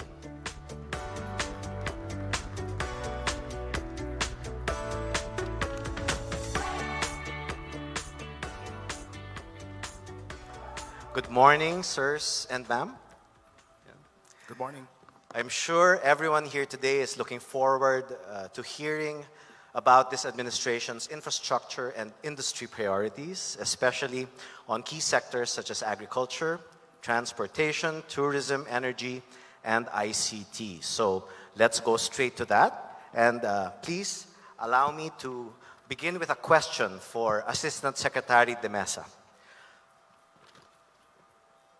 Sir, what are the measures the Department of Agriculture plans to implement to bring down prices of food commodities? How will the government enable farmers to increase productivity on par with our neighboring countries? Thank you, Tony.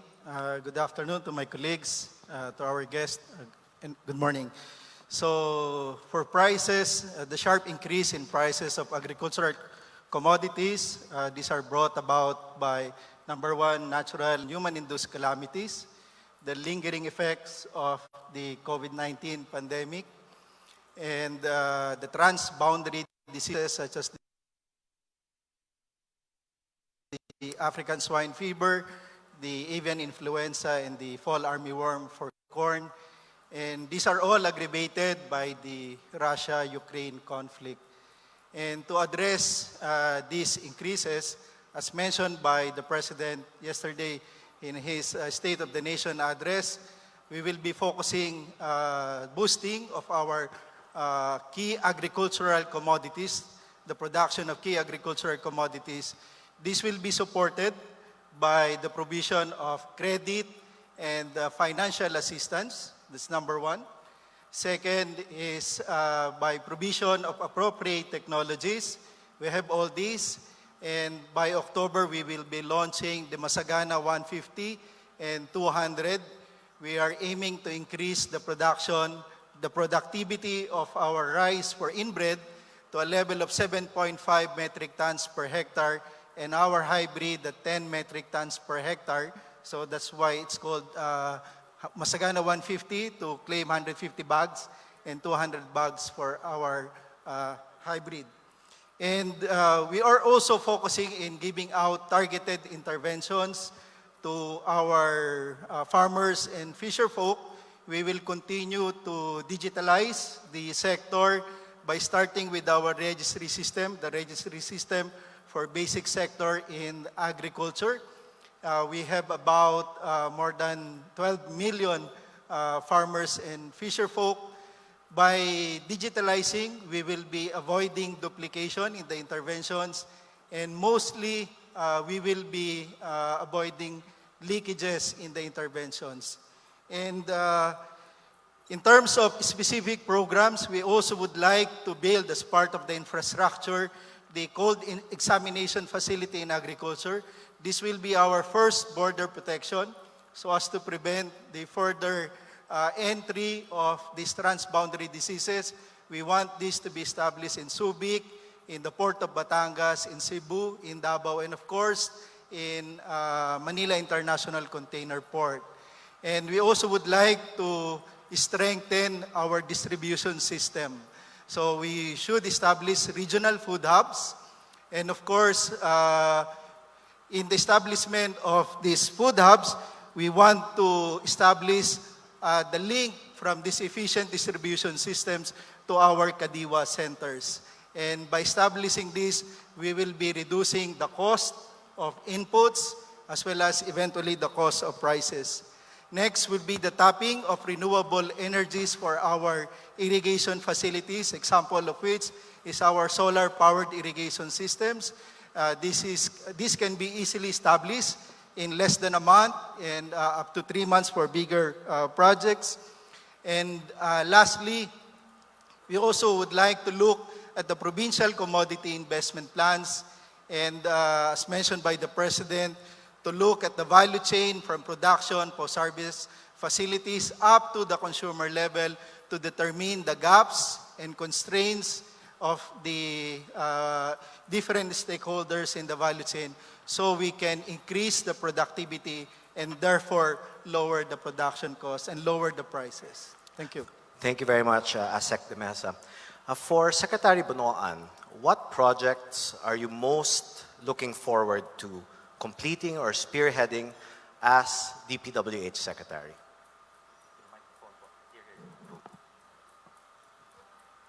Well, I guess the most pressing programs that we will implement is actually to continue with to finish all started projects under the Build program of the previous administration. And so that these projects will be useful to the economic recovery program of the government at this time.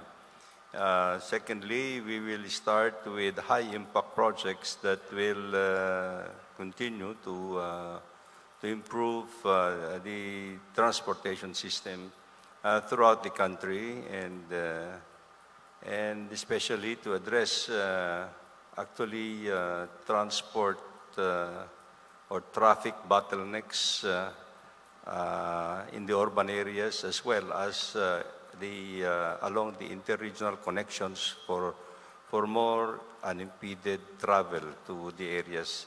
And the third one is actually, as the President has mentioned, we have to develop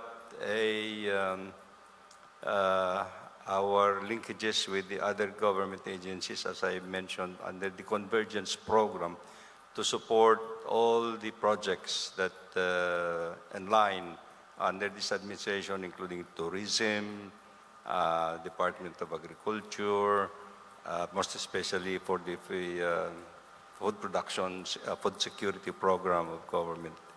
And we will continue actually to entice the private sector to continue with our public-private partnership program in addressing actually all the necessary transport programs that are viable for the private sector. Thank you. Thank you, Secretary Bonoan.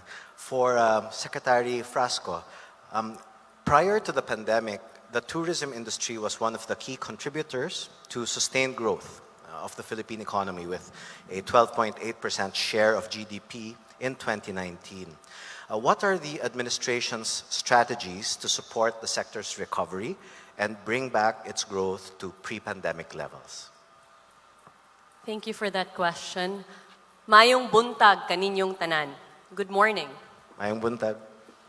First of all, we are very happy that the President has set a very clear vision for the recovery of the tourism industry and has expressed way of life, the transport not only in Metro Manila, Southern Tagalog, Central Luzon, including the subway, substantially complete by 2027, I think will also help not only the transportation, moving people, moving passengers and goods comfortably, safely, in a speedy manner, but also will greatly help the economic activity in this area. Thank you very much, Undersecretary Chavez. So you mentioned again the North-South Railway, the LRT-A, Line 2 extension as well, and the MRT-7, the common station, full speed ahead delivery, advanced stages of procurement in some cases, and you also mentioned completion of projects between 2023 and the years following that. Yeah, thank you, sir. For the Department of Energy, once again, Director Marasigan, What is the government's plan to encourage investment in the energy sector to help achieve a clean, reliable, cost-effective, and secure mix of energy sources? Thank you very much again for the question. Of course, we have to address the current concern of our investors, particularly in the renewable energy, that will support our reliable and clean energy sources. And that is to address first the foreign ownership issues in terms of exploration and development of our renewable energy. At the same time, we have to ensure that the renewable energy market provides a conducive environment, that is to strengthen our distribution sector and ensure their timely and appropriate conduct of competitive selection process to make, and that will also provide security in terms of investment. We have also to ensure compliance of our system operator in providing for the ancillary services, because ancillary services is equally important power generation components. As a transition element from the conventional that we have to renewable energy, we have to develop as well our natural gas industry. And as such, we need legislative support in strengthening our midstream natural gas sector and in looking for alternative options for our energy. Then we need also support in for the entry of alternative energy sources such as nuclear and hydrogen fuel. Aside from that, we need the private sector not only in providing the supply of energy in the covered franchise area. We need to allow the entry of the private sector in providing access to our remote communities. And we need to pursue our Microgrid Act that will provide a conducive environment for our private sector in providing electricity services in unserved and underserved area. Also, we need to make sure that interconnection is available. We need to see the timely completion of our inter-island interconnection. We're looking forward to the very soon completion of our Visayas-Mindanao interconnection project, the enhancement of the Cebu-Negros-Panay project, as well as the targeted interconnection of Mindoro and Palawan and other off-grid areas. So these are all part of the scenarios that we are looking at in providing a conducive environment for the industry player, particularly in the power sector. Thank you. Thank you, Director Marasigan. Let me ask our phone-in VIP, Secretary Lotilla, if you would like to add. I am going analog again for this one. Okay, thank you very much, Tony. And I can only say amen to all that Director Marasigan pointed out. Let me just emphasize that the President in his State of the Nation address pointed out that the need for a PIRA amendment that would allow the Energy Regulatory Commission to play a more effective role in leveling the playing field for investors and to ensure a competitive market, which is a very important role in order to attract investments. The second is the point of strengthening our transmission lines is because we want to avoid the phenomenon of stranded power. Especially we experienced it in Negros Island, where power could not be exported outside of the island, and renewable energy from solar was competing and was edging out geothermal, which put up renewables against renewables. And that's why a better synchronization of plans is important. And finally, that the vision and the plans and for addressing investment restrictions to impactful renewable energy, such as offshore wind, would have to start early. Thank you very much. Thank you, Secretary Lotilla. So,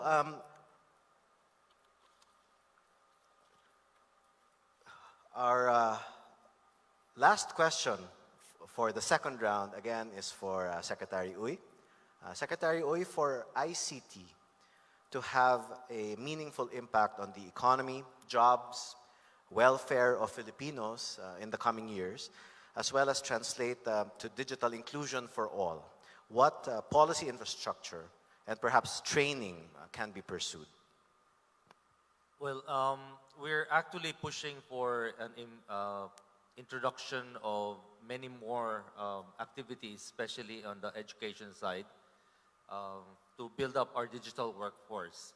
As Secretary Pascual has mentioned earlier, the BPO sector is actually a very rapidly growing sector, and it's employing several million already jobs, as well as contributing about $29 billion to the Philippine economy.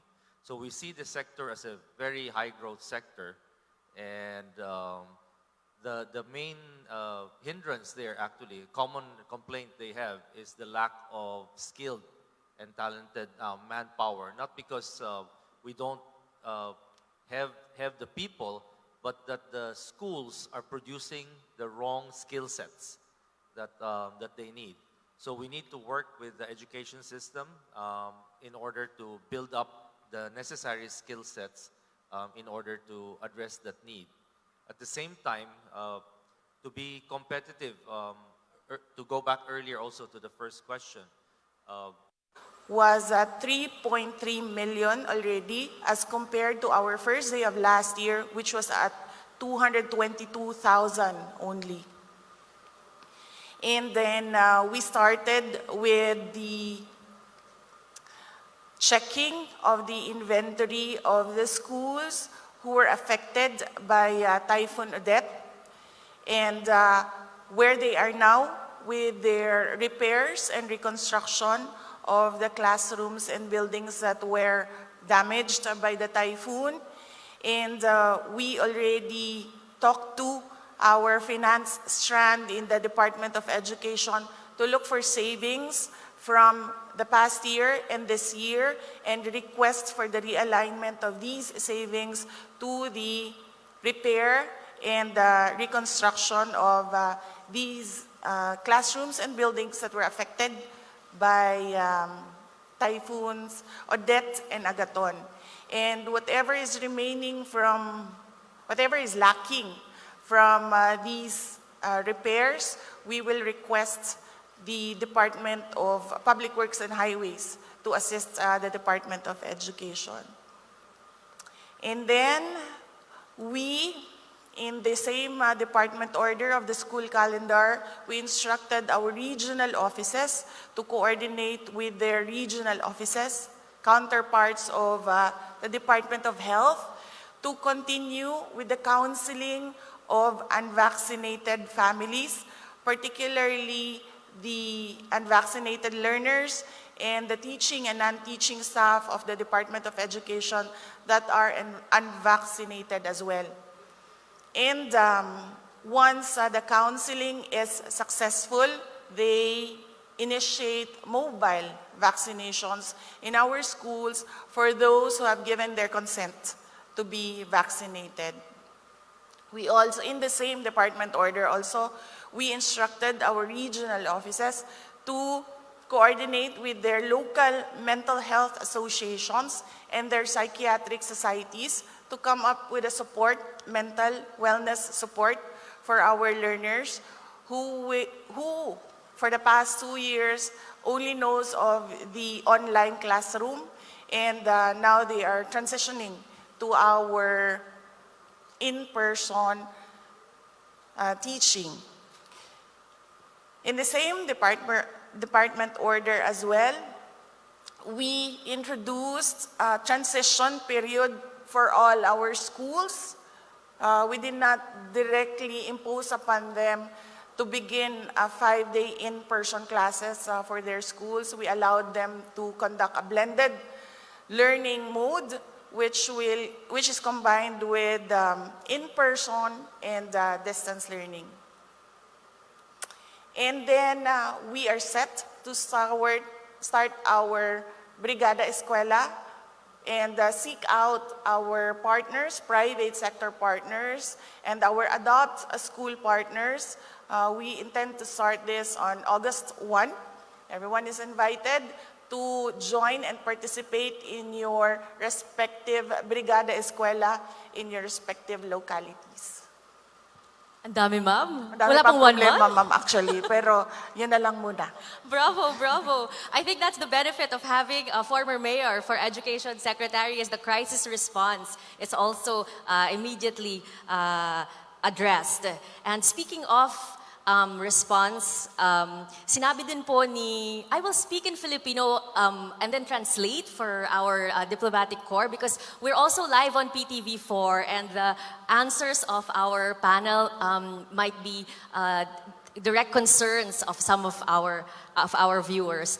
And if I may quote the portion of President Marcos in his State of the Nation address yesterday, which he also delivered in the vernacular, he said, magpapatuloy ang ating pagkalinga sa any lockdowns anymore, and that in the future and eventually we will be able to prepare our healthcare system whereby we are more resilient and we are going to be prepared if in case there would be another pandemic of this scale.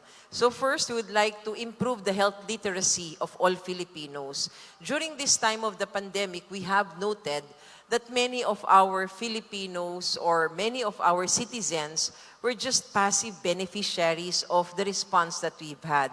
So it means that we would like to make them more health literate by being active participants to this response, by joining the government in the response, and of course, changing behavior as well, so that we can be able to battle the next pandemic if in case we will have another one. The second one would be, of course, we'd like to base all of our decisions with evidence and data. And therefore, we are going to have these strengthened epidemiology and surveillance units all over the country. And that is already part of the budget that we have proposed to the Department of Budget and Management for the Department of Health, so that we'll be able to use science as basis for actions for our local government units. The third one would be for us recommending to have this evidence generation, and these recommendations should be coming from experts in the field, coming from scientists from the field. And we all know that the Department of Health would not have this kind of expertise. That's why during this time of the pandemic, we had expert groups helping us and providing us with guidance and recommendations. But in support of the directives of the President, we are going to have the Philippine Center for Disease Control, whereby we are going to have high-level technical capacity, hiring experts, hiring scientists, so that we can be able to better manage emerging and re-emerging diseases. The next one is for us to have this dynamic provision of healthcare services, not just relying on the usual that we have right now, but gearing more on technology and innovations. Like we're going to establish further our telemedicine services or our telehealth services so that we can continuously decongest our facilities and we can also reach those far-flung areas in the country. Aside from that, strengthening our facilities as what the President mentioned yesterday in his SONA, that we will have these specialty care facilities in different regions of the country as well as our primary care facilities, having this network of primary care facilities and higher level facilities so that access of the people will be improved. Another one would be for us to be able to have this dynamic provision of services. There should be a medical reserve corps. And this is what the President mentioned yesterday, that if there are emergencies or this kind of pandemic of this scale, there should be a pool of medical personnel that we can easily tap from and that they can easily supplement the different needs for healthcare workers or health human resources across the different facilities of government and the private sector as well. And lastly, of course, we need to facilitate early diagnosis by setting up our public health laboratories. We all know that we have a lot of laboratories in the country, but public health laboratories specifically, which will be focused mainly on the different diseases which are emerging and re-emerging, just like what we've had with COVID-19. And also, being self-sufficient in terms of our logistics and commodities. We all know that our vaccines, for example, for COVID-19, came internationally. We do not have our local source. So in line also with the directives of the President, we are in support to work with the Department of Science and Technology to set up the Virology Institute of the Philippines, whereby eventually we can be able to locally manufacture our technologies such as vaccines for these specific infectious diseases. And lastly, in order for us to be able to implement all of this, we need that governance mechanism that we will have, continue to have, an interagency task force which will be able to manage the first two levels of response for the country and an institutionalized system or organization, the National Disaster Risk Reduction and Management Council, to be implementing all of these policy directions that IATF will be providing to the health sector. Thank you, ma'am. That's a lot of programs and projects, and we are happy to note that earlier in the Economic Development Cluster panel, our Budget Secretary said that health has gotten the #2 priority, next only to education, which is constitutionally mandated. So we move now to the Department of Environment and Natural Resources. We have Secretary Maria Antonia Yulo Loizaga. Yesterday at the SONA, President Marcos said that though we are a minor contributor to climate change globally, we have the unfortunate distinction of being one of the most vulnerable countries to the effects of climate change. For the welfare of our people, it is incumbent upon us to alleviate the effects of that vulnerability. So, ma'am, may we ask what are the lessons and best practices that we have gained from the completed rehabilitation projects of the DNR that will contribute to the agenda of establishing livable and sustainable communities? Can you hear me? Thank you very much, Yusek Marco. Let me start also by quoting a few sentences from the President's address as well. The first one, of course, relates to disasters and climate-related disasters at that. The second one really relates to his statement regarding the preservation of the environment is the preservation of life. And in fact, that is the major mother statement in terms of the DNR's mission. Thirdly, he mentioned that those who exploit our natural resources need to follow the law. So in terms of maintaining sustainable and livable communities, the first lesson here is not just to be sustainable, it's actually to be resilient. We actually need resilience in order to keep our cities and our communities safe, but not just our cities, the ecosystems that actually support them. Without that kind of interface between the natural, rural, and urban transect, we will not be able to maintain a resilient and sustainable city. So the first point in terms of the preservation of our urban developments would really be to keep in mind the ecosystems that are supporting them. Many of our cities, in fact, the major metropolitan regions in the country, are coastal or in fact influenced or in fact aided in their development by riverine systems. The first lesson that we must take away is that we must adopt an ecosystem-based approach different from the political and administrative boundary approach in terms of our local governance systems. We need to understand the ecosystems that influence and support the life of our cities, sometimes go over the political and administrative boundaries that are in place, and in fact depend on other LGUs in terms of governance. So the first lesson is ecosystem-based, ridge,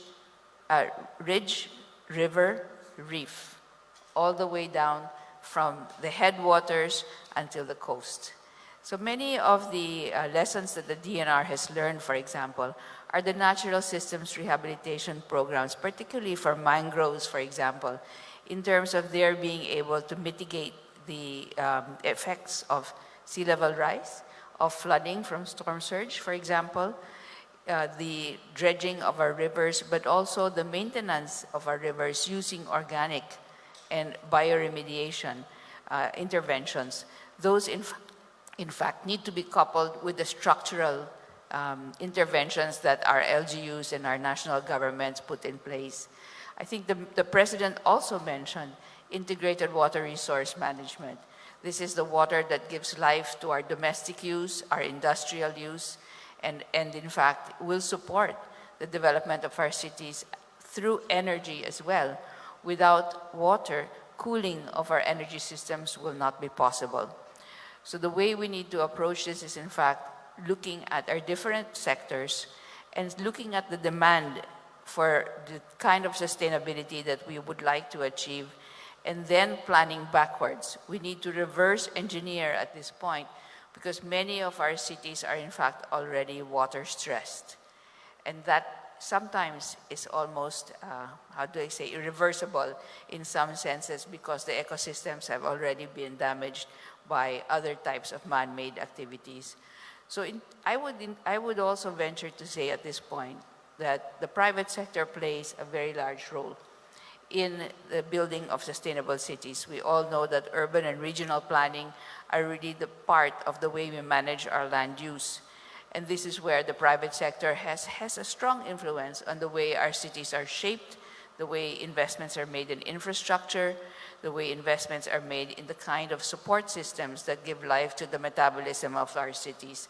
So the private sector, through their programs, their core business values, but also through their ESG, their environment, social, and governance programs that are part of their sustainability reporting, need to keep in mind, in fact, that the risk we face, we know from hazards that are already in our past, but there is uncertainty in terms of the climate risks that we face. So we must invest in the plausible, not just in the possible, in terms of building our cities. Thank you. Thank you, ma'am. It's very refreshing and encouraging to see that the President is prioritizing the climate agenda. It's very well in line with the global sustainability agenda, and even in line with Pope Francis' encyclical Laudato Si. So bravo to President Marcos for that. And speaking of ecosystem, it's wonderful to see the synergy among the different secretaries and the different departments. There's really unity amongst the different cabinet secretaries, different departments. So we'll go back to our Vice President and Education Secretary. The question here is, the President, this is also in line with jobs. So yan po yung ecosystem natin dito. The President has expressed support in the review of the K-12 curriculum to address possible jobs mismatches. What are your plans regarding the K-12 curriculum? Yes, thank you. Maayong buntag usab sa inyong tanan. Good morning again to everyone. Last July 19, that was our second presentation to the Cabinet and President Marcos for the Department of Education. We included there some of the very big questions with regard to basic education in our country. And one of which was the K-12 program. And in relation to that K-12 program, we sought the permission of President Marcos to adopt the Basic Education Development Plan from the administration of President Duterte and Secretary Briones. In that Basic Education Development Plan, it is already included therein the need to review the K-12 program of the Department of Education. And Secretary Briones already initiated the review of grades kinder to grade 10. And they are about to finish and wrap up and make their report on the review on kinder to grade 10. And my administration will start the review on grades 11 to 12. In grades 11 to 12, I already sought the advice of my newfound friend. We have a very good synergy, Secretary Laguesma of the Department of Labor, who is holding TESDA because senior high school has a TVET track. And this is one of the big questions with regard to the senior high school program. And we already agreed that there is a need to strengthen and intensify our coordination, particularly in the Philippine Skills Framework, between the Department of Labor and Employment and the Department of Education. So we were given by President Marcos 1 year, this school year 2022 to 2023, to give a final answer about our K-12 program here in the country. Thank you, ma'am. And so I'd like to follow up with your newfound friend, Secretary Benny Laguesma. In line with that, what are the plans of the Department of Labor on job facilitation and on strengthening linkages between industries, businesses, and training institutions for a more efficient labor market? Thank you so much for the question. Thank you so much, Inday BP, Sarah, for the compliment. As you are aware, the Department of Labor and Employment treasures and values tripartism, social dialogue, and genuine consultations with the sectors that we serve, namely the labor sector and the employer sectors, as well as the stakeholders.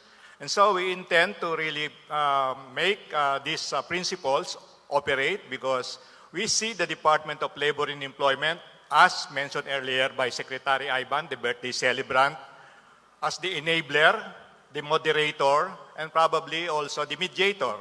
Because the Department of Labor and Employment has, as all of you might have been aware, 3 major program areas. And these have something to do with labor management relations, namely promotion and maintenance of industrial peace. Social protection, meaning welfare and the protection of the workers, should also be a consideration when we talk with our labor counterparts and the employers' counterpart, because health and safety in the workplaces will always be a principal consideration under the Marcos administration. And finally, we are now seriously focusing on our employment promotion and human resource development role to be able to live up to the expectations that we will be able to help through the private sector, the businesses, the companies, be able to generate decent, sustainable, remunerative, and jobs that can make them stay in the country, not think about overseas employment. I'm sorry. I really would like to look forward. It's a dream. Maybe it's not just my dream, but also the dreams of the people in front of you and my fellow cabinet members under the Marcos administration, that we see the day when overseas employment is certainly just an option, not the principal choice for our Filipino workers, because it has so many social costs. These are the things that my Indai's BP Sara, DSD, the WD Secretary would like to address, and health concerns that, the life and probably livelihood of our the Filipinos, the entire Filipino nation, would actually be just focusing on really uplifting them. You might have noticed the target set at the end of the term of President Bongbong Marcos Jr. Principally, nakita natin yung reduction ng poverty incidence by a single digit. And we, the team in front of you, would like to really work closely, coordinate in ensuring that this can happen. And there's another target that actually I saw in the speech, which is the per capita income, something like about $4,000. This would be an upliftment of the lives of our workers and their families. And these are the things that the Department of Labor and Employment would like to work closely with the private sector. No? We know that we cannot do it alone. We need the support, cooperation, as well as understanding of the sectors, our constituents that we serve. No? So in everything that we do, we'll always do consultation. We'd like to really look at genuine representation from the sectors that we serve. Hopefully, with this in place, we will be able to accomplish what we have targeted for ourselves. And incidentally, we are now trying to put together, as part of the Philippine Development Plan, a labor and employment plan, which will put together inputs coming from the sectors. No? And basically, this will also address your earlier question on employability, provision of decent work, green jobs, and we have so many dreams. We have so many things in our plate. I just hope that we can digest it and chew it to the satisfaction of the Filipinos that we serve. Thank you. Certainly, we join you in that dream, Secretary. But while we wait for that dream to come true, we still have a lot of seafarers. So I will go back to the Department of Migrant Workers and ask Secretary Ople. Filipino seafarers are some of the most sought after globally. I was going to say seafarers not only for their magnificent cooking skills and beautiful singing voices. The Philippines has been a top source of seafarers worldwide since 1987. What are your thoughts on supporting our seafarers? Thank you, Margo. And it's true, it's true that 1 out of every 5 international seafarers is a Filipino. So we're very proud of would really focus on the emerging and re-emerging infections like that what we have right now with COVID-19, and now we have monkeypox. So these public health laboratories, we now have 1 reference laboratory, and that is our ITM, and we have 6 subnational laboratories all over the country. But that would still be lacking. So we have now a total of 7, and we are aiming that we will have around 30 of these public health laboratories eventually by 2030. And with all of this, we can see that the Department of Health has been utilizing the taxes coming from tobacco and the other sin products since 2014. And this is mainly part of our budget right now. 59% of our budget for 2022 has been taken from the sin taxes. And we intend to use the sin taxes still pursuing these objectives for our health facilities. We also would like to encourage our private sector into helping the government and the Department of Health to have these facilities. So we intend to have our framework set in that direction where that the funds would only be used for those areas with low capacity so that we can attract more private sector counterparting or private sector investments in that area. And also utilizing private sector by having this sourcing out of other services that government cannot really provide. At the end of the day, when you provide for facilities, you need to have that complete component of that healthcare facility where you need your healthcare human resources for health, and also you need your commodities and information technology. So all of these facilities has to be completed, and all of these components completed, not just facilities, but also having healthcare workers, commodities, information technology, and equipments all in one so that we can better provide access to all Filipino people. Thank you so much for that thorough and comprehensive response. And as a final note, we are so lucky because we have with us not only our Education Secretary, but our Vice President. So as a final note, Ma'am Vice President, could you just give us your thoughts on the State of the Nation address? Right. Thank you. Good morning once again to everyone. First off, I'd like to thank our Department of Finance, the Bangko Sentral ng Pilipinas, PICC, for organizing this post-SONA briefing of the Cabinet Secretaries for our business community and for the entire country.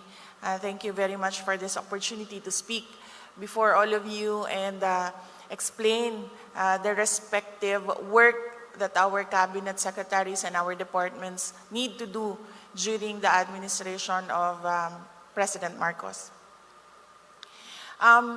Yes, so initially, the SONA, the State of the Nation of President Marcos, I think everyone or many of those who do not understand economic numbers were overwhelmed with the numbers in the first part of the speech. That was, I think, the reason why it took a long time for people to start clapping, because the economic part was in the beginning, and many people really do not understand economic numbers.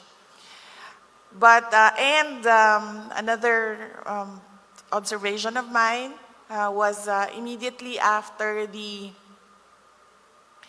speech of the President, while I was going home, I was talking to one of our writers in my office, and I told him that I really liked how the speech was written, because I do not write that way, and I truly appreciated the form that that speech was composed.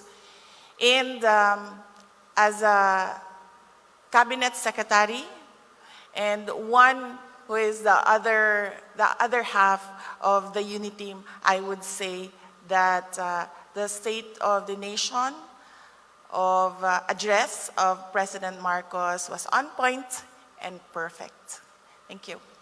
Thank you, ma'am. So as we can see, the unity here is very evident. The unity among all the cabinet secretaries is very evident with the president. And we hope that the unity will also transcend to the private sector and the diplomatic corps. So thank you very much. Thank you to our panel. And I believe, may I call on once again our my most esteemed co-moderator, Mr. Tony Lambino. Thank you so much to our panel. We will now have a photo op. Yes, please. Can we call all the speakers and panelists to the steps of the stage for a group photo? All speakers and panelists, please. While we are choreographing the photo, can we please also announce that we are capturing complementary initiatives from everybody who is here with us in PICC or watching online or through PTV4. It will be done through slido.com, SLIDO.com, and if we could flash the instructions on the side screens, not the back screen because we need that for the backdrop, and for everyone to please key in the event code 3346686 and respond to the 5 simple questions. What complementary initiatives in your mind or that you know of or that you run yourself resonates with anything that was said today? And if we could ask for the name of the initiative, a description of that initiative, and a point of contact so the relevant agency can get in touch with you in their planning and implementation process. So slido.com or through the Slido app, event code 3346686.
Thank you very much. On behalf of the Bangko Sentral ng Pilipinas and the Department of Finance, we would like to thank all the agencies that have contributed to this event. Of course, also the following: PICC, RTVM, PTV4, BSP's Monetary Board, HWD, TDIO, FMED, and SCA, as well as, of course, the DOF team. and we would also like to thank VideoSonic, And especially all of you for staying with us all morning and for an extra 30 minutes. We would like to give a special thanks to our diplomatic corps, to Our development partners as well are here today. and of course to our panelists, our dear, most distinguished cabinet secretaries, and our Vice President, Inday Sara.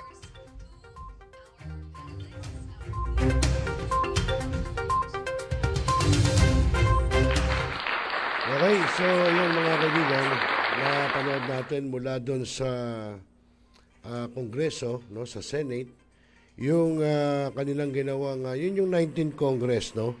Yun yung mga congressman na uupo ngayong 19th Congress at maging yung ginawa na yung kanilang eleksyon para sa Senate President at House Speaker, no? At nakita naman natin si Senate President Mig Zubiri at House Speaker na si Ferdinand Martin Romualdez. At dito rin sa ginawang economic forum, no, dyan sa PICC, ito po yung post SONA na napakinggan naman natin, no, yung mga plano, etc. whatsoever na tingin naman natin, tingin ko, no, sa opinion ko na magiging maganda ang takbo ng ating bansa, no, dito sa pagkakataong ito. Dahil salang-sala, etc. maging kita mo nga, nalaman ni PBBM na sa Department of Agriculture ay maraming mga problema. Kaya siyang umakto bilang secretary. At ganun din naman sa Department of Education ay si BP Sara Duterte ang siyang umakto bilang secretary, no, hindi nag-upo ng iba. At para matutukan sila mismo ang gaganap doon sa nasabing mga sangay. Okay, maganda yon dahil sila mismo makakakita, makakaalam na magiging problema ng mga guro, ng mga mag-aaral, kung sino pa man. Okay, so mga kaibigan, sa oras na 7:22, pansamantala magpapaalam muna tayo, muli magbabalik bukas po sa ating Wednesday edition ng programang Tropa, at bukas din po ang ating programang Opinyon ng Mamamayan sa Bagong Milenyo na makakasama po natin doon si Calio Di Tobias. Ay maraming salamat muna kina Kagawad Albert Betong Gamayaw, Kuya Bin Pasya ng Philippine Eagles, Ma'am Jackie Adahar, Leonardo Balyonardo, Kuya Michael Dautil, Brian Anyosa, Randy Castañeda, at si itong RJ Eagles Sports Apparel. At ganyan din kay Ambin Vito Raneses, magandang hapon. Magandang gabi, salamat Ambin. Pep Messina, si Kuya Stanley Lau, si Kuya Michael Samson, si Papa George Rojas, si George Rojas, yung inaanak ko, si Luisito Cruz at si Ate Joy Paha, Kuya Ricky de Rosario at Kuya Dagar Rodrigo, at si Pangatuan, no? Si Kuyang Pangatuan, no? Diyan sa anong lugar to? Basta parting Visayas, Magandang gabi at salamat din. Muli po sa ngayon po ni JC, ang ating technical engineer. Ako pa yung naging kasama, naging kakwentuhan, kajaming, kakosa, katropa, Rosel Lopez. Magandang gabi Pilipinas at mapayapang magdamag. Magandang gabi po. Narito ang mga programang inyong mapapanood dito lang sa News Online TV sa Bagong Milenyo. Millennial Online TV, nakatropa nyo sa pagbabalita. Tuwing Lunes, alas 3 hanggang alas 4 ng hapon, ang programang Kakampi, Kasangga at Kaibigan, KKK. Si Brother Rudy Ora, tatalakayin ang mga issue sa gobyerno, mapalokal man o nasyonal. Ayan, di ba tama po yan mga kakampi, kasagat, kaibigan, katropa. Sa totoo lamang po, marami po kaming mga namumonitor dyan. Siyempre, hindi naman po tayo ang tamang kangay na makialam dyan. At talagang, sabi nga nakita nyo maraming hinaing na may kaya na sa buhay, kung bakit. Tuwing Miyerkules, alas 3 hanggang alas 4 ng hapon, ang programang Opinyon ng Mamamayan sa Bagong Milenyo. Kasama si Leonie Tobias. Mali kayo magbigay ng iyong opinyon sa bawat isyong kanyang tatalakayin. Magrarally. Sana po wag nating salubungin ng problema ang ating Pangulo. No, tulungan po natin siya. Yan mga katropa. Kaya po... Tuwing Huwebes, alas 2 hanggang alas 4 ng hapon, ang online haralista ng Bagong Milenyo. Kasama si Randel Villaros. Hahandungan kayo at pasasahin sa kanyang mga ihahandog na awitin. Ang ulo sa unan, katawan mo ay aking tutumutan. Mga problema'y iyong malilimutan. Tuwing Sabado, alas 4 hanggang alas 6 ng gabi, ang programang Dalong Barangay kasama si Rosel Lopez na siyang tatalakay sa panunungkulan ng bawat barangay. Ang barangay, yung mga nagsabunutan, ano ba yan? Antimano ba? Yan ba ay kukulong na, dadali na sa korte? Paano ang ginagawa proseso ng barangay? Ay, hindi po. Ang unang-unang trabaho po ng barangay is masigurado ho natin na dito pala po sa amin ay maayos na ho namin ang mga proseso. Tuwing araw ng linggo, ang programang Agila sa Bagong Milenyo na lilipad at papagaspas sa serbisyo publiko para sa sambayanan na pamumunahan ng DILG Heroes Elite Eagles Club ng Philippine Eagles. Si Gov. Romeo Bautista and Pres. Richard Geronimo, Vice Pres. Romel Stanlao, Kuya Darwin, Kuya Francis, Kuya Alex, Kuya Enzo, Kapitan Chito, Kuya Rodrex, Jenson, Kuya William, Kuya Glenn, Kuya Raymond, Kuya KJ, Kuya Jan, Kuya Tor, Kuya Itok, Janson, and Kuya Romano, Kuya Jude, Kuya Gerald, Kuya Raul, at Ate Joy Paha. Mabuhay kayong lahat. Mabuhay ang Agila. Agila, lahat ng club members ng The Fraternal Order of Eagles, mabuhay po tayong lahat at ituloy lang po natin ang public service, no? At kalimutan yung mga kung ano pa man ang mga nagdaan, no? Kalimutan na yan. At ang programang talakayin, revisahin, opinyon, talawakin, aksyonan, drama, mula Lunes hanggang Lunes, alas 4 hanggang alas 6 na kasama si Rosel ang ating mga politiko, kabilangan kaliwat kanan na pag-ikot.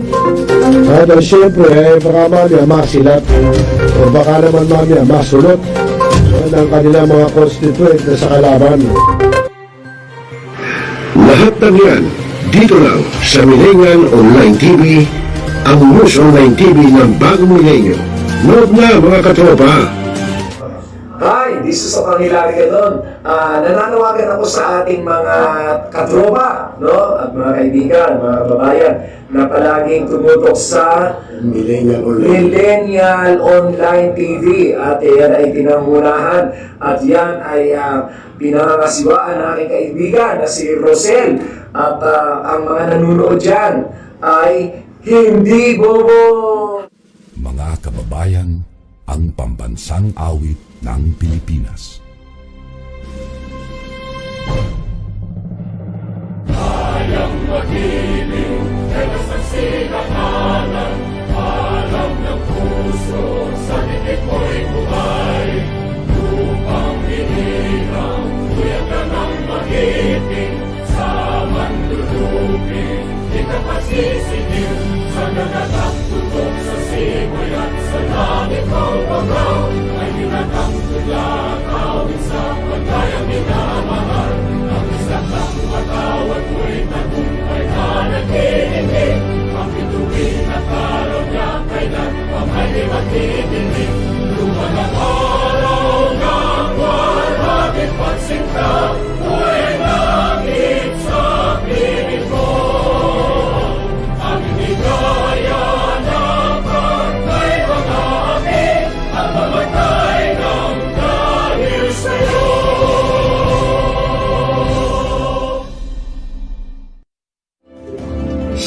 mga bumubuo ng Millennial Online TV at sa lahat po ng sumusuporta. Maraming salamat po. Millennial Online TV is now signing off.